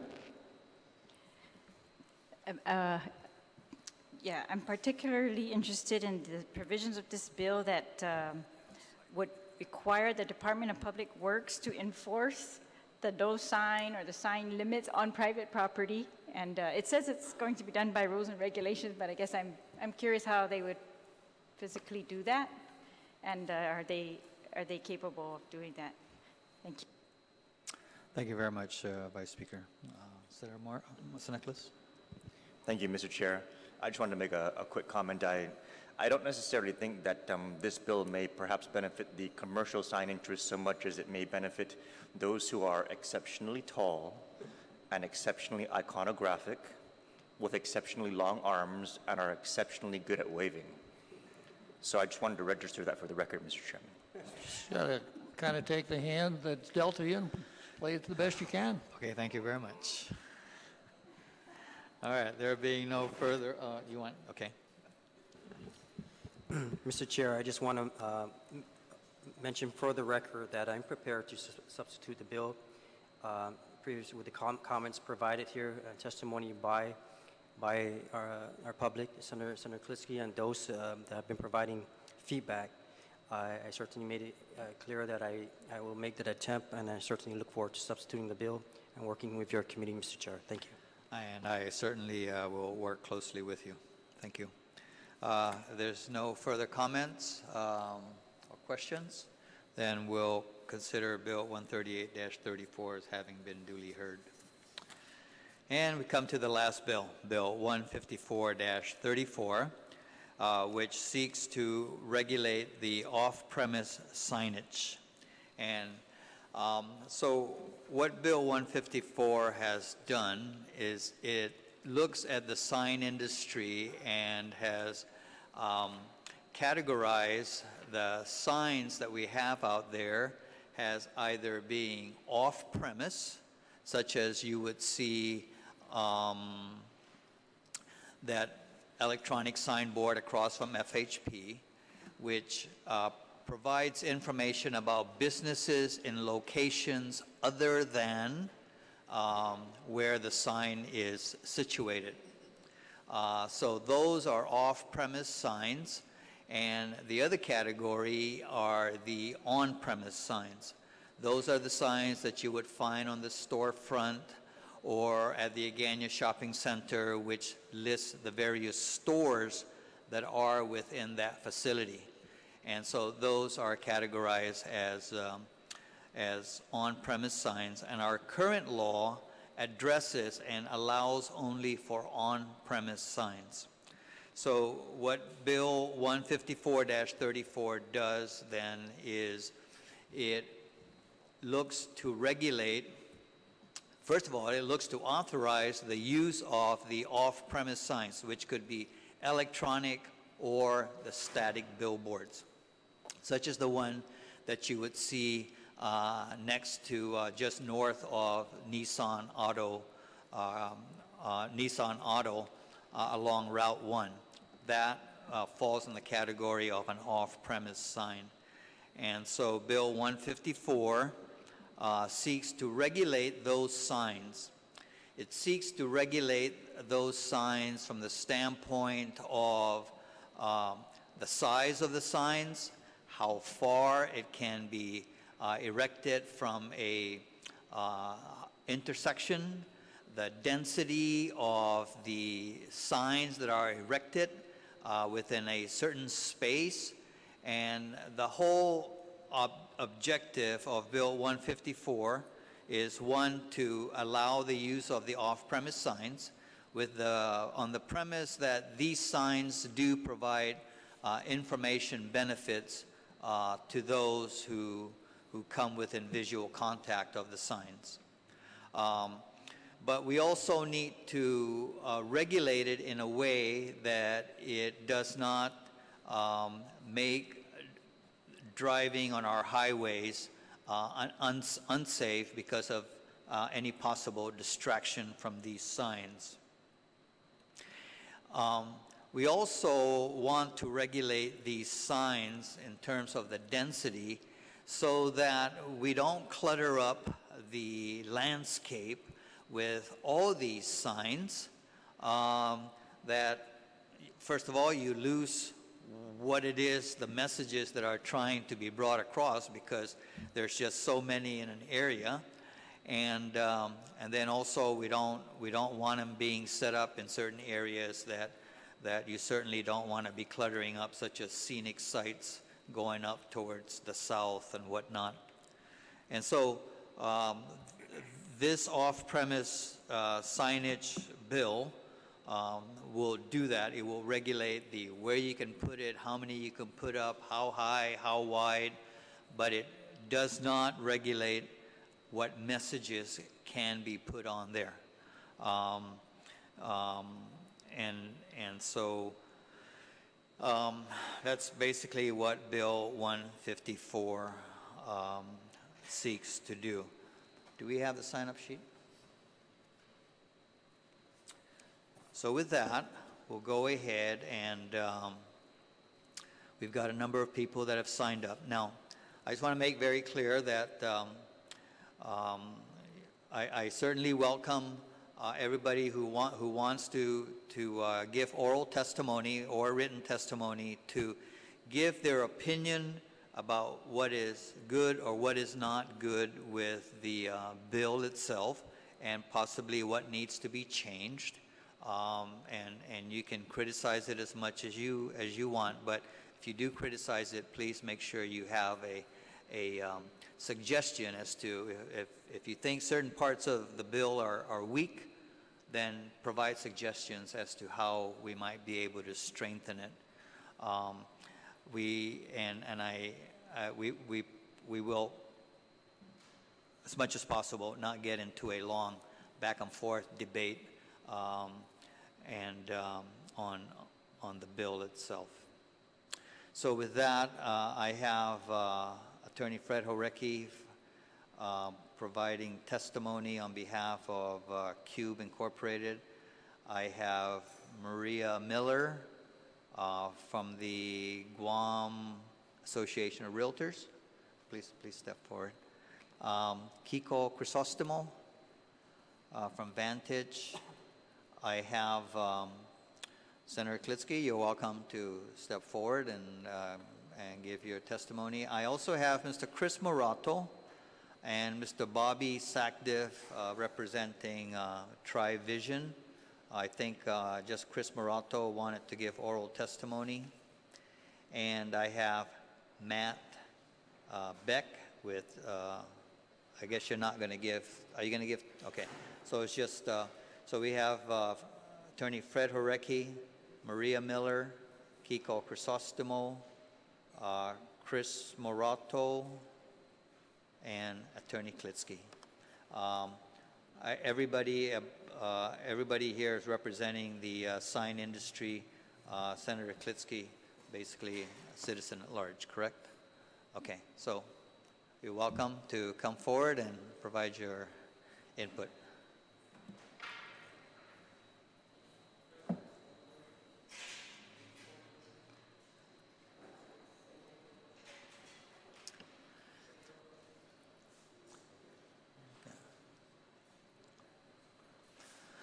We're going to go ahead and go in the order of sign up.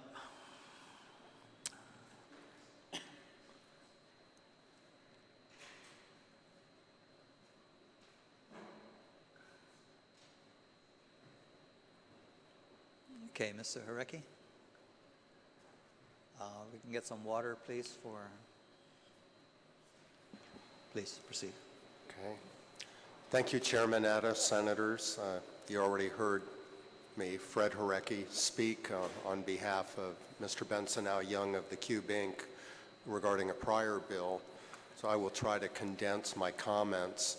We have filed written testimony, and it's basically divided into some general observations about the bill and then specific issues regarding my client, Mr. Al Young, and the Cube that are listed later in the testimony.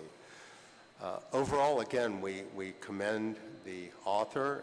This is a legitimate, good attempt to try to deal with the problems in the existing law of the off-premises signs.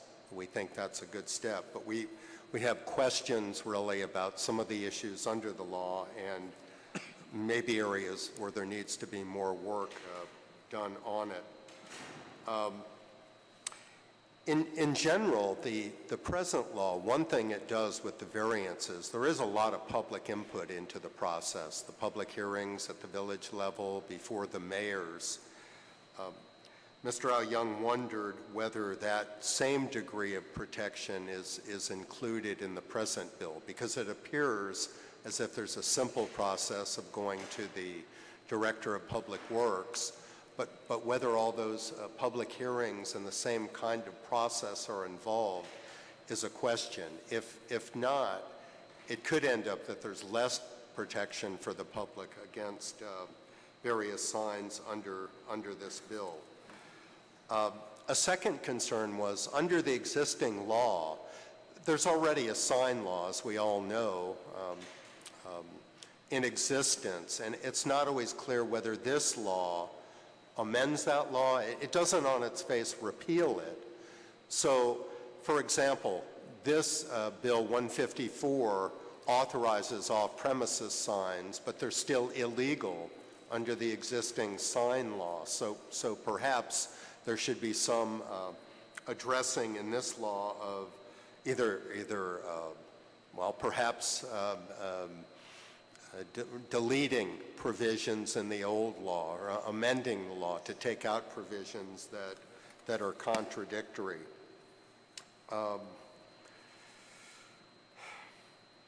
There are a number of duties imposed on DPW in this law, and I know Vice Speaker Terlahi raised this issue before. They're rather extensive duties, that is, things such as determining whether the sign is with a length, or whether the sign area exceeds 32 square feet, whether it meets the length maximum of 25 feet or 12 feet excluding foundation, their setback requirements, clearance, height requirements, and of particular concern are the illumination requirements, determining what's the candle strength of certain LED lights and the milliamperes. It would seem to Mr. Al Young that that's a technical area, and for DPW to be able to adequately monitor that and ensure compliance, they're going to need personnel, they're going to need equipment to do the testing to see if the lighting actually meets the requirements. So we had a concern about the duties imposed on DPW here, maybe without additional resources or equipment. That also comes up, by the way, with regard to the definition of off-sign premise, which is a sign which advertises goods, products, or services which are not sold, manufactured, or distributed on or from the premises or facilities on which the sign is located. That means, of course, that DPW would apparently have to look at each sign. They'll have to see what's advertised on the sign, and then they'll have to determine whether someone in that particular building sells that product or not, whether a tenant there actually sells the product. So that too devolves more responsibilities and duties upon DPW.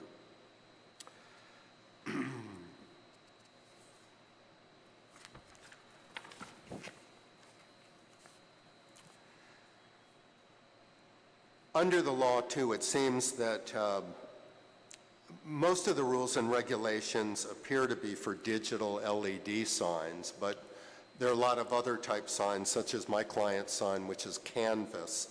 He wondered whether the different kinds of signs should be governed under the same provisions, or if it might be more advisable to have different rules and regulations for fixed non-digital signs. That's an older technology. It's basically the canvas signs, the fixed billboards.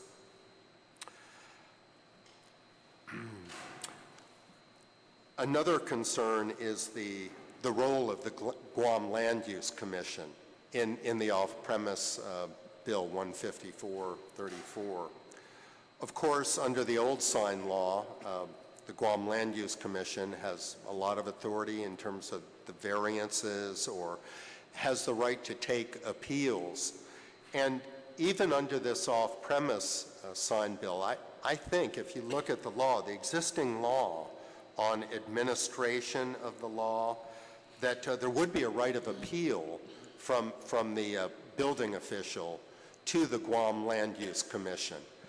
If you look at chapter, I believe it's subchapter 6 on administration, basically an individual can take an appeal from any decision of the building official. So perhaps it would be good if this bill clarified that that right of appeal is still there, even though the bill says that final authority would rest with the Director of Public Works.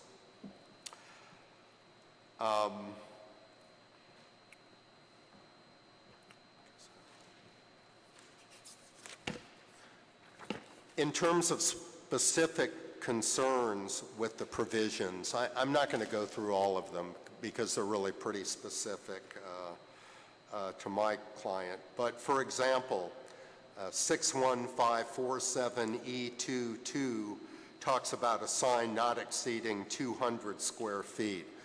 The current cube sign past Nissan on Marine Drive is 400 square feet. My client felt that some consideration should be given to increasing the size of the sign. Height, too, is an issue. My client's signs are 20 feet in height, but here, I guess, if well, 12 feet is indicated for off-premises signs, so perhaps consideration could be given to increasing the height. There are also issues about the spacing of the signs and the amount of square footage between the signs. I think the bill 61547E23A indicates minimum spacing of 1,000 feet from the intersection for a 3 or more lane road and 2,500 minimum distance between signs on the same side of the road. Mr. Al Young felt 2,500 square feet was pretty large. He noted that power poles are generally 100 feet apart, but he thought that that might preclude signs on a lot of smaller roads that are 2,500 feet or less.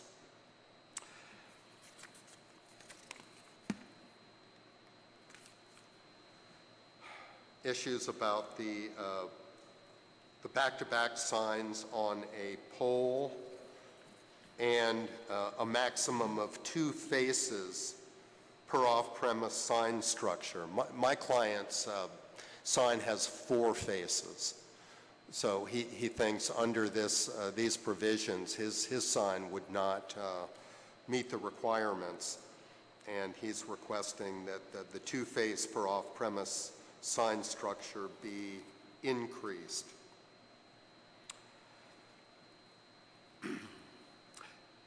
There was some question about the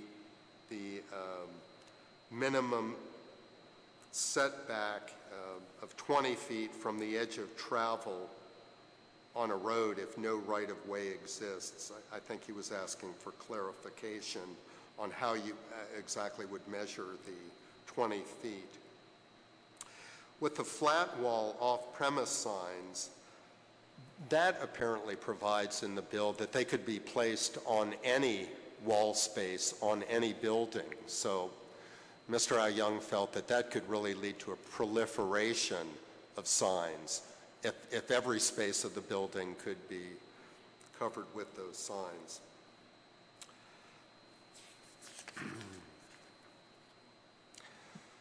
An important section I think he has a concern with is 61547 section 5.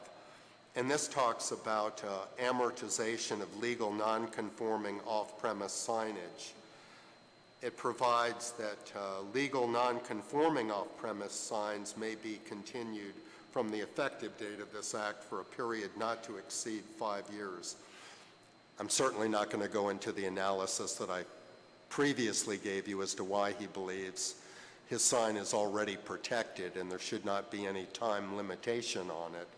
But to have this kind of restriction, if in fact he has a right and it's a final right, this would certainly impose a limitation on all sign owners. So he's requesting that this limitation not be included in the bill. In conclusion, Mr. Young appreciates the efforts of the chairman and the committee to modernize the existing sign law and to alleviate some of the existing problems. He thinks there are unresolved issues, as I've outlined, that still need to be addressed, and he appreciates the matter to present this testimony. Thank you. All right, thank you very much. We have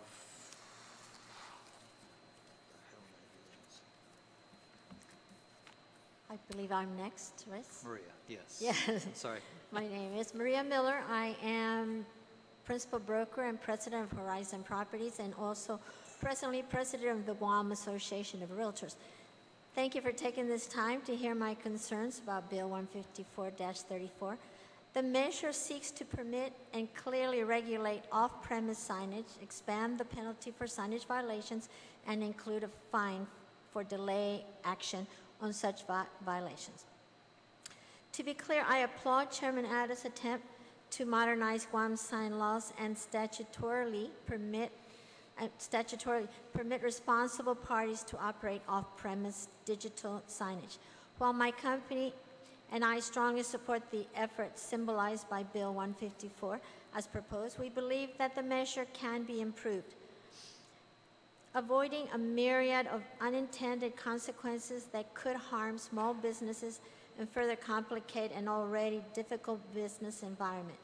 Let me add here that, I know you've all been to Manila, and as you drive into Manila, you're overwhelmed by signs, right? By the same token, I've also lived in Hawaii when there are no signs, and the Coke machine that is seen from the street had to be covered, you know? So if you want a Coke, you look for the Hawaiian flag. If you want a Pepsi, you look for the American flag. You know, so I know we're not in Manila, we're not in Hawaii, but we're trying to convey a signage law that we can all live with. As the bill is written, it would allow for any private parties to place temporary off-premise advertising signs on properties throughout the island. This will lead to an over-cluttering of our island with temporary off-premise signs that can be up to 200 square feet in size, constructed with materials such as banner,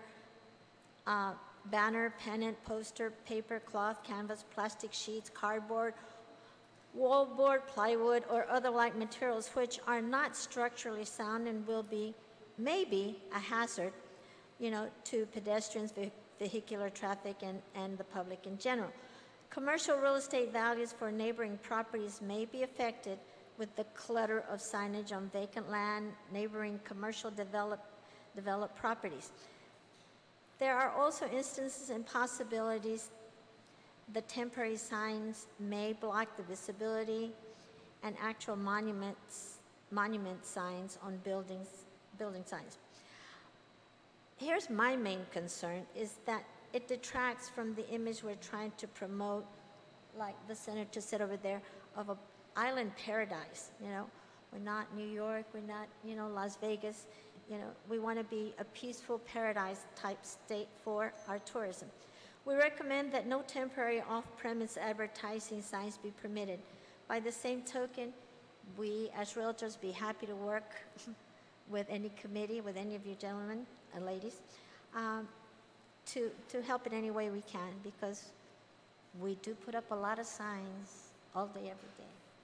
Thank you. Thank you, and you will please provide a copy of your written testimony. I'm sorry? Please make sure you provide a copy of your written testimony. Sure. Okay. Not a problem. Okay. Kiko? I would like to express my sincere gratitude for the opportunity to participate in the draft of Bill 154-34. While we are appreciative of the prompt response to update the signage law, there are a few items we would like further clarification. For the purposes of this letter, we intend to outline 5 areas of concern that will greatly affect the purpose of our industry and its consumers.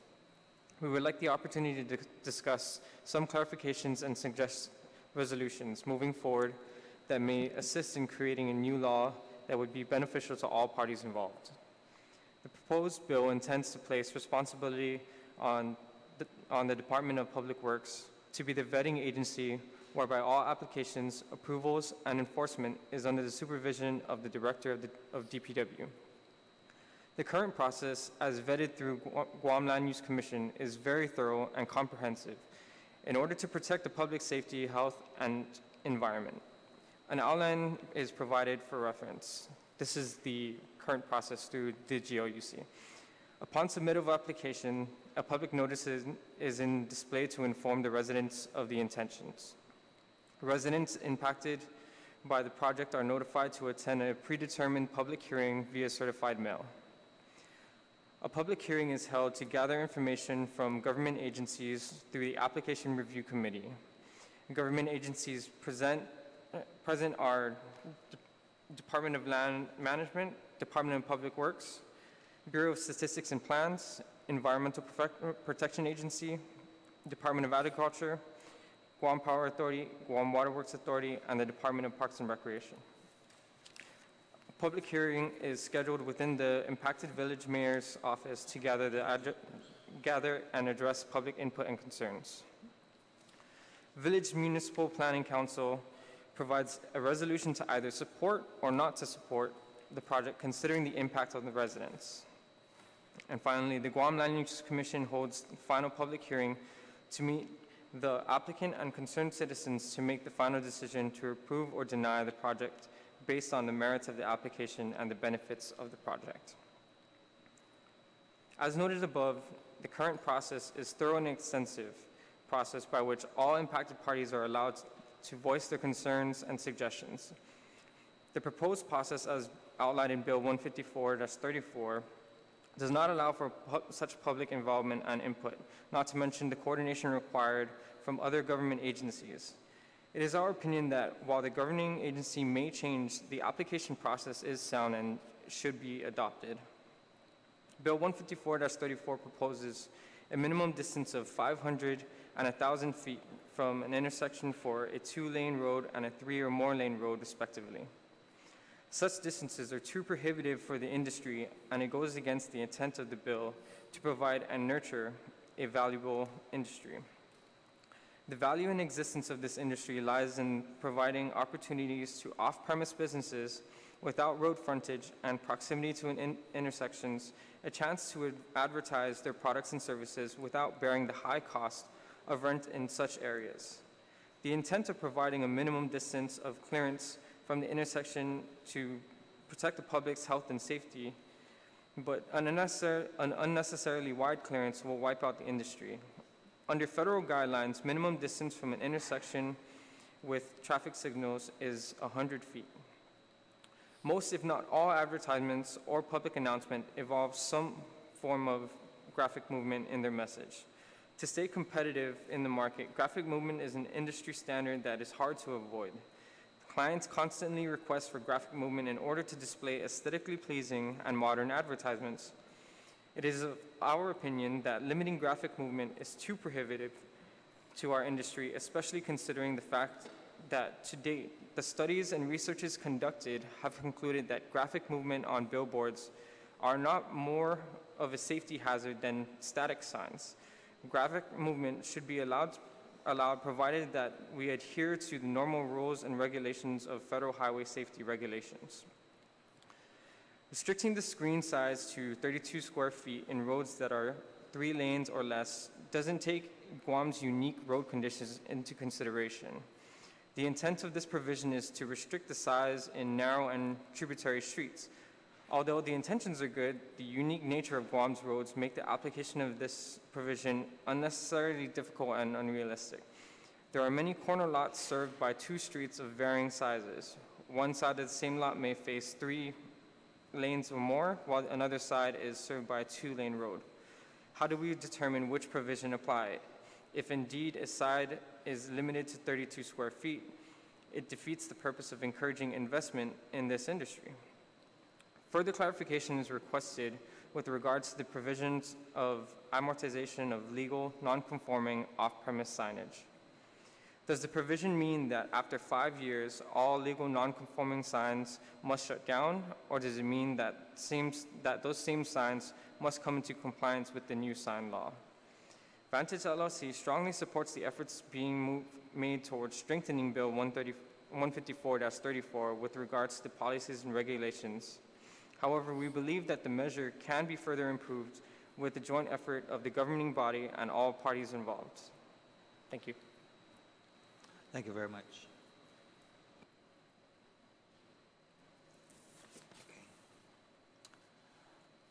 Senator Klitsky, you're next, unless you want to go ahead and if you want to yield to the last.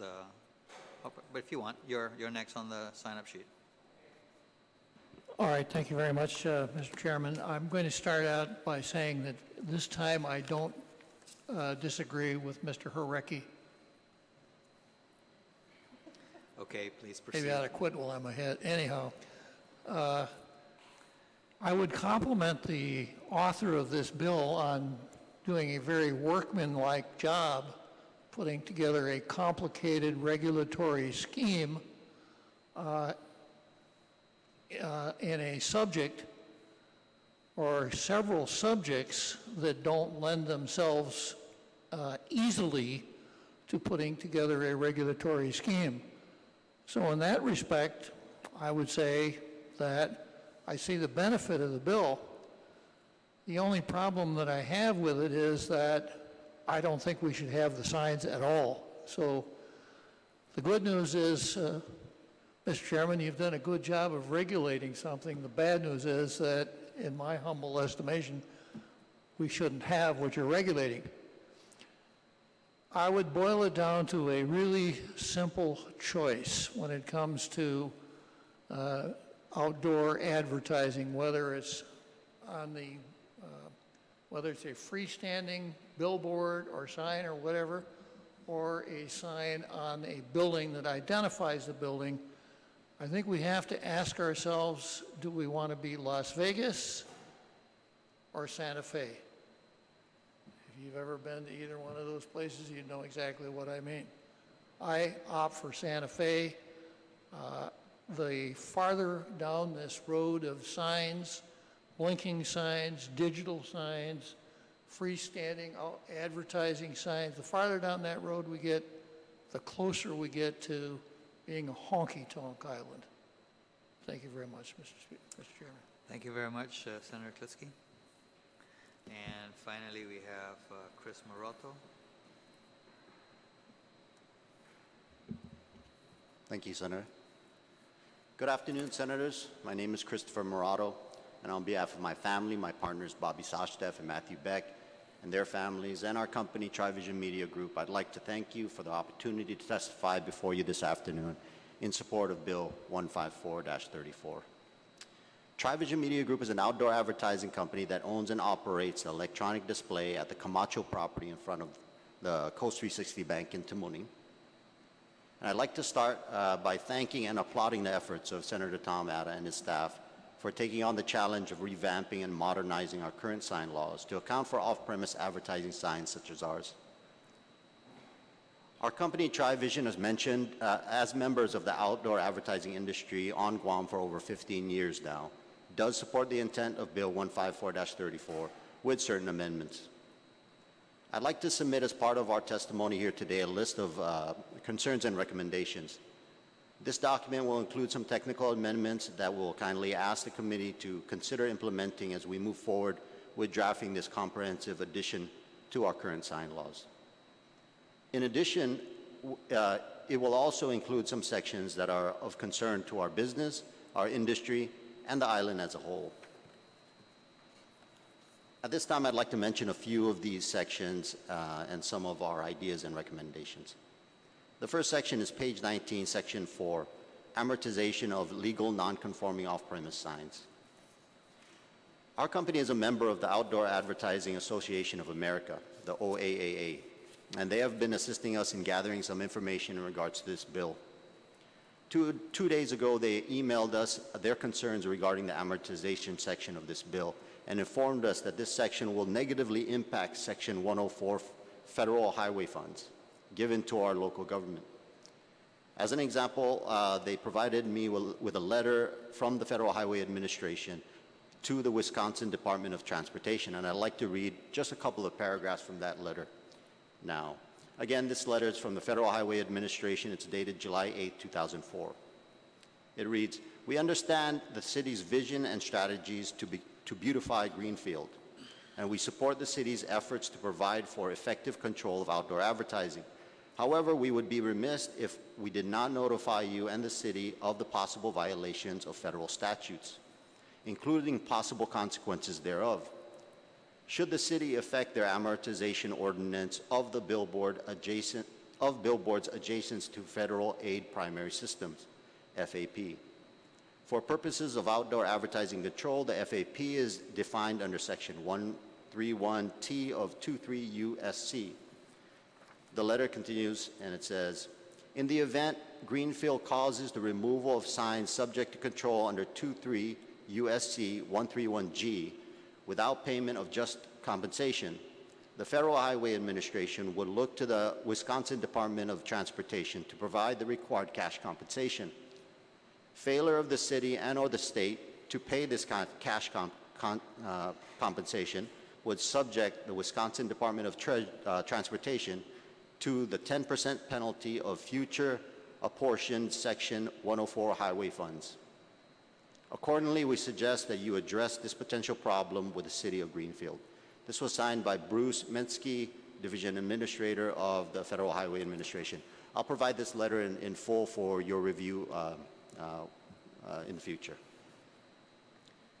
Due to the negative impact this section would have on our island's federal highway funding, we ask that page 19, section 4 of Bill 154 be removed in its entirety. Our second concern is page 12, line 3, item AA, the minimum distance from intersections. This section should be amended so that the minimum number of feet from intersections is consistent with existing federal guidelines. Under those guidelines, according to our local Department of Public Works, the appropriate distance from intersections with a stoplight is 100 feet. Given Guam's density, a 500-foot to 1,000-foot requirement advocates a potentially insurmountable roadblock to the industry's existing signs or future growth. Next, page 9, line 19, item A, permit renewal. This section states that sign permits must be renewed every 4 years. In order for responsible outdoor advertising companies like ours to erect digital signs and structures, we need to make sure that our displays are of the highest quality and that our sign structures are safe, structurally sound, and aesthetically pleasing to the surrounding community. For us to be able to do this, our company and companies like ours would have to invest large amounts of capital to build these signs. Therefore, we would finance our projects through bank loans that have a minimum term of 5 to 7 years. If the permit issued to us is only for 4 years, the banks wouldn't finance the project because the renewal is not guaranteed and the term of the permit is only for 4 years. Furthermore, there's no process for appeals if the renewal is denied. We recommend that permits or the authorization to build and operate these signs be permanent and be subject to fines and or removal of the sign or removal if the sign company does not operate in accordance with this new sign law. Next concern. We believe that the new permitting process via DPW is not rigorous enough and less transparent. While the Attorney General's recent opinion deemed the Guam Land Use Commission's approval of digital sign variances unlawful, that process was transparent and did involve the community in a manner not contemplated by this measure. That process encompassed several things. Number one, a public hearing convened in accordance with the open government law and had to be held before a variance could be granted. These hearings were announced in public notices by mail to all property owners within 500 feet radius of the property, and the date and time of the hearing was conspicuously displayed on a sign located within affected property. Number two, an applicant must receive a resolution stating the opinion of the affected village's municipal planning council. This subjected the applicant's proposal to needed community input and public scrutiny. Number three, the applicant had to receive a series of agency and government approvals, including the following agencies: Department of Land Management, Bureau of Statistics and Plans, Department of Public Works, Guam Environmental Protection Agency, Department of Agriculture, Guam Water Works Authority, Department of Parks and Recreation, and the Guam Power Authority. The agency is also known as ARC, an Application Review Committee, provides technical recommendations for further consideration in deciding on the applicant's request. It's very stringent. Number four, after these and other steps have been completed, the GLUC would hold another public meeting, subject to open government law. At this time, more testimony for or against can be reviewed and the decision may be rendered.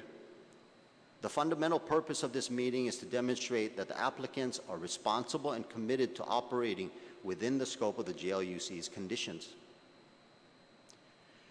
These are the processes absent in Bill 154 as proposed.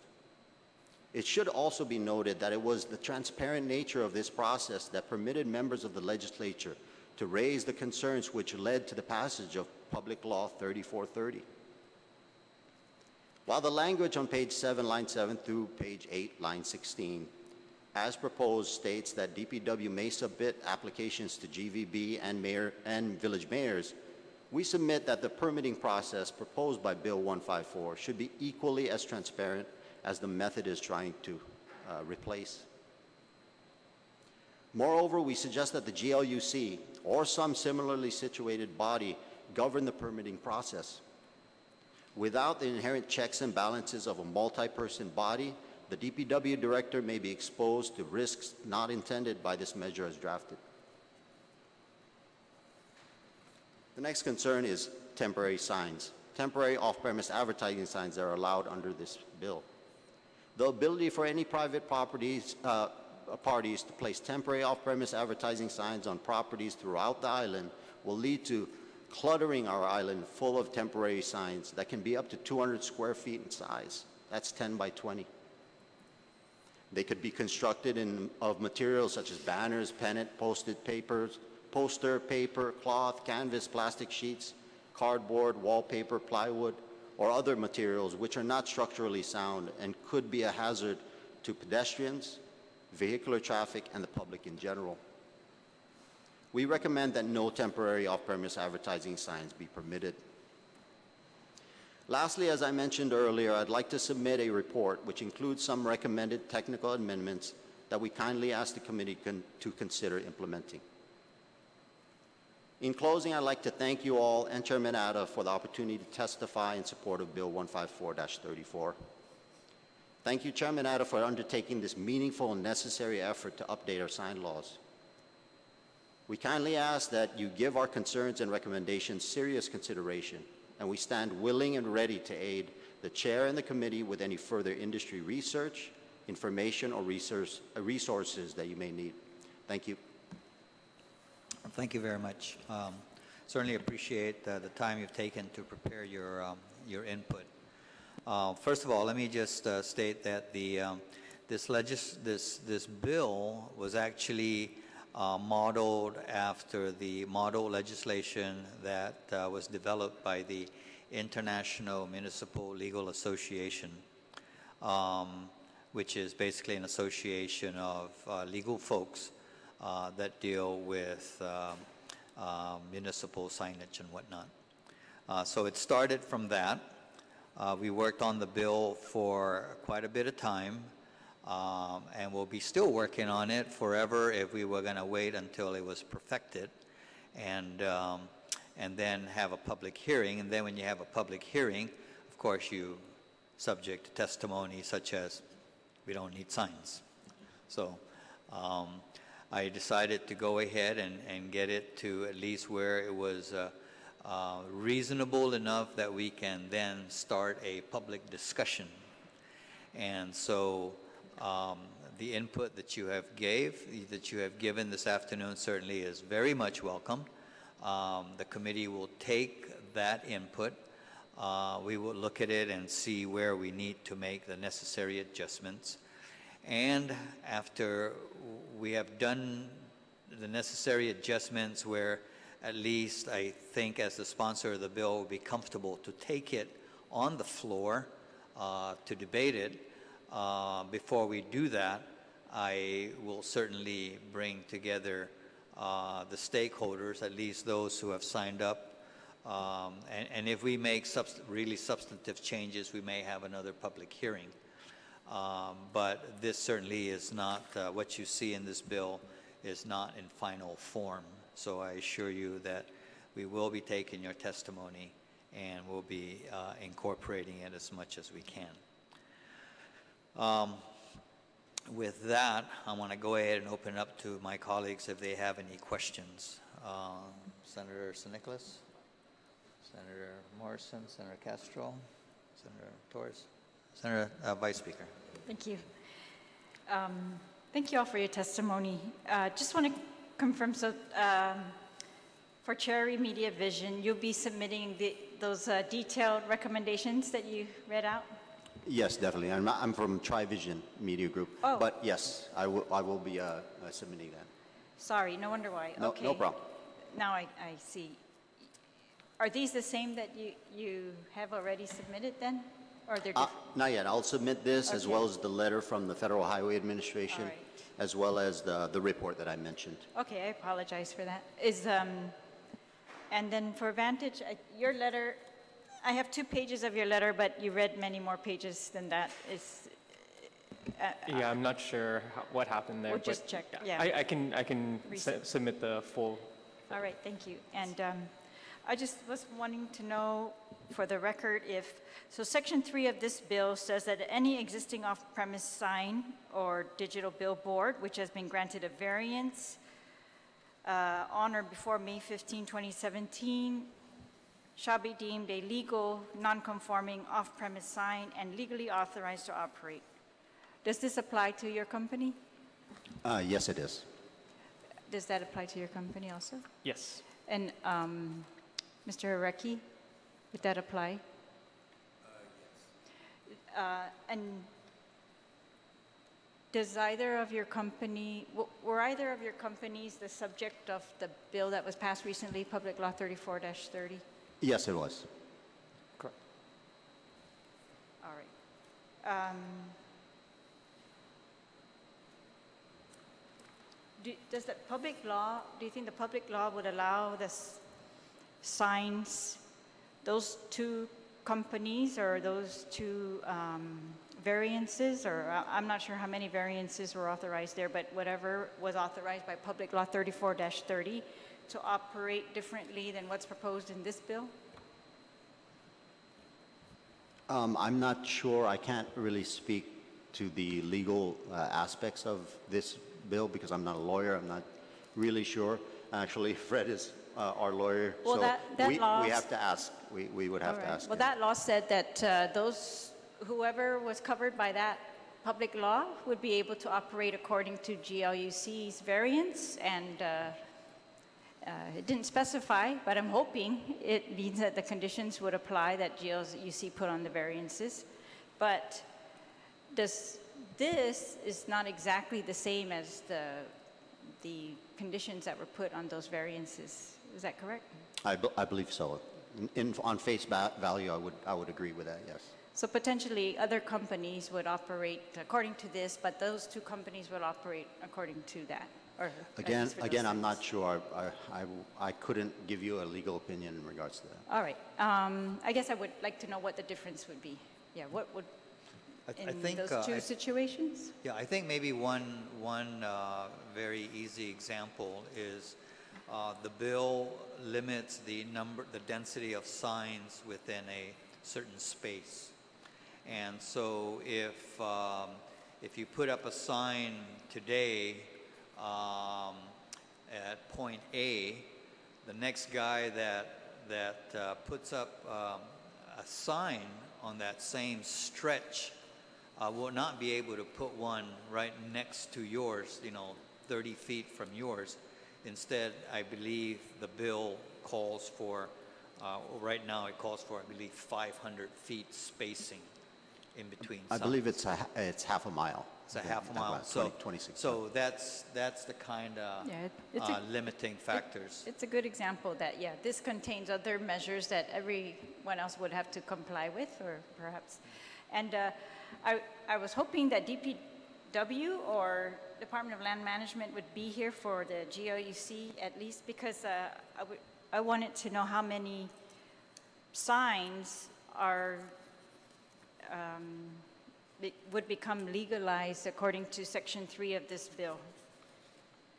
That would be any off-premise sign or digital billboard granted a variance prior to May 15, 2017.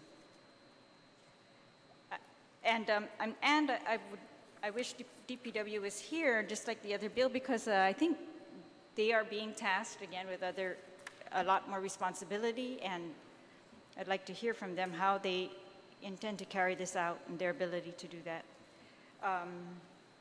So I'm hoping that input from those agencies could be had as this bill moves along.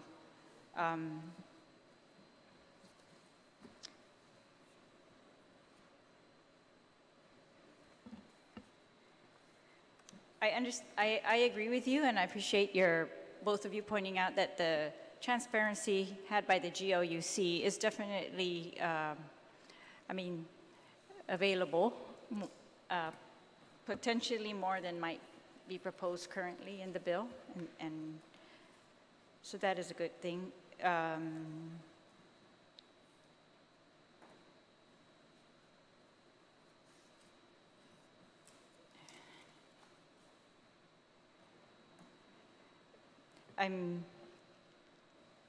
I guess I have other questions, but if we're going to have additional hearings on this bill, Mr. Chair, I'll just hold off on those. But I thank you all for your testimony. And Mrs. Miller, can I just ask you for realtor signs, what governs those?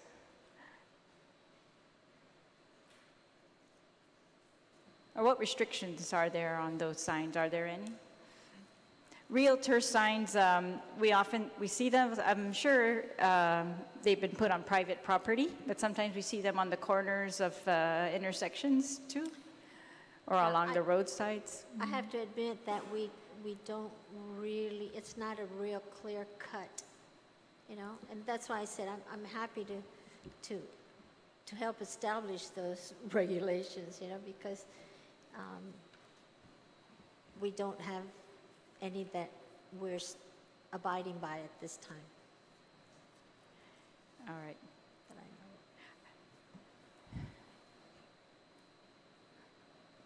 know. Would all the companies here be able to provide us testimony as to how many of your signs this would impact? I guess we'd have to just pick a date. I guess as of today, how many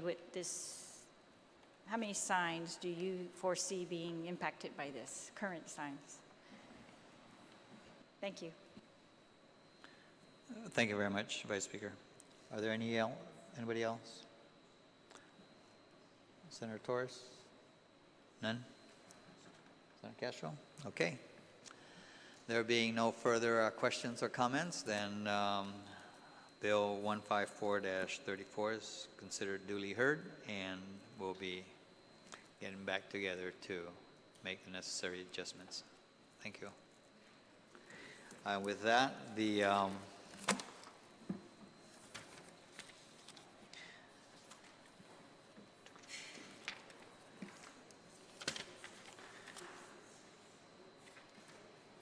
so with that, this hearing is complete, and it's 3:30, and we are adjourned.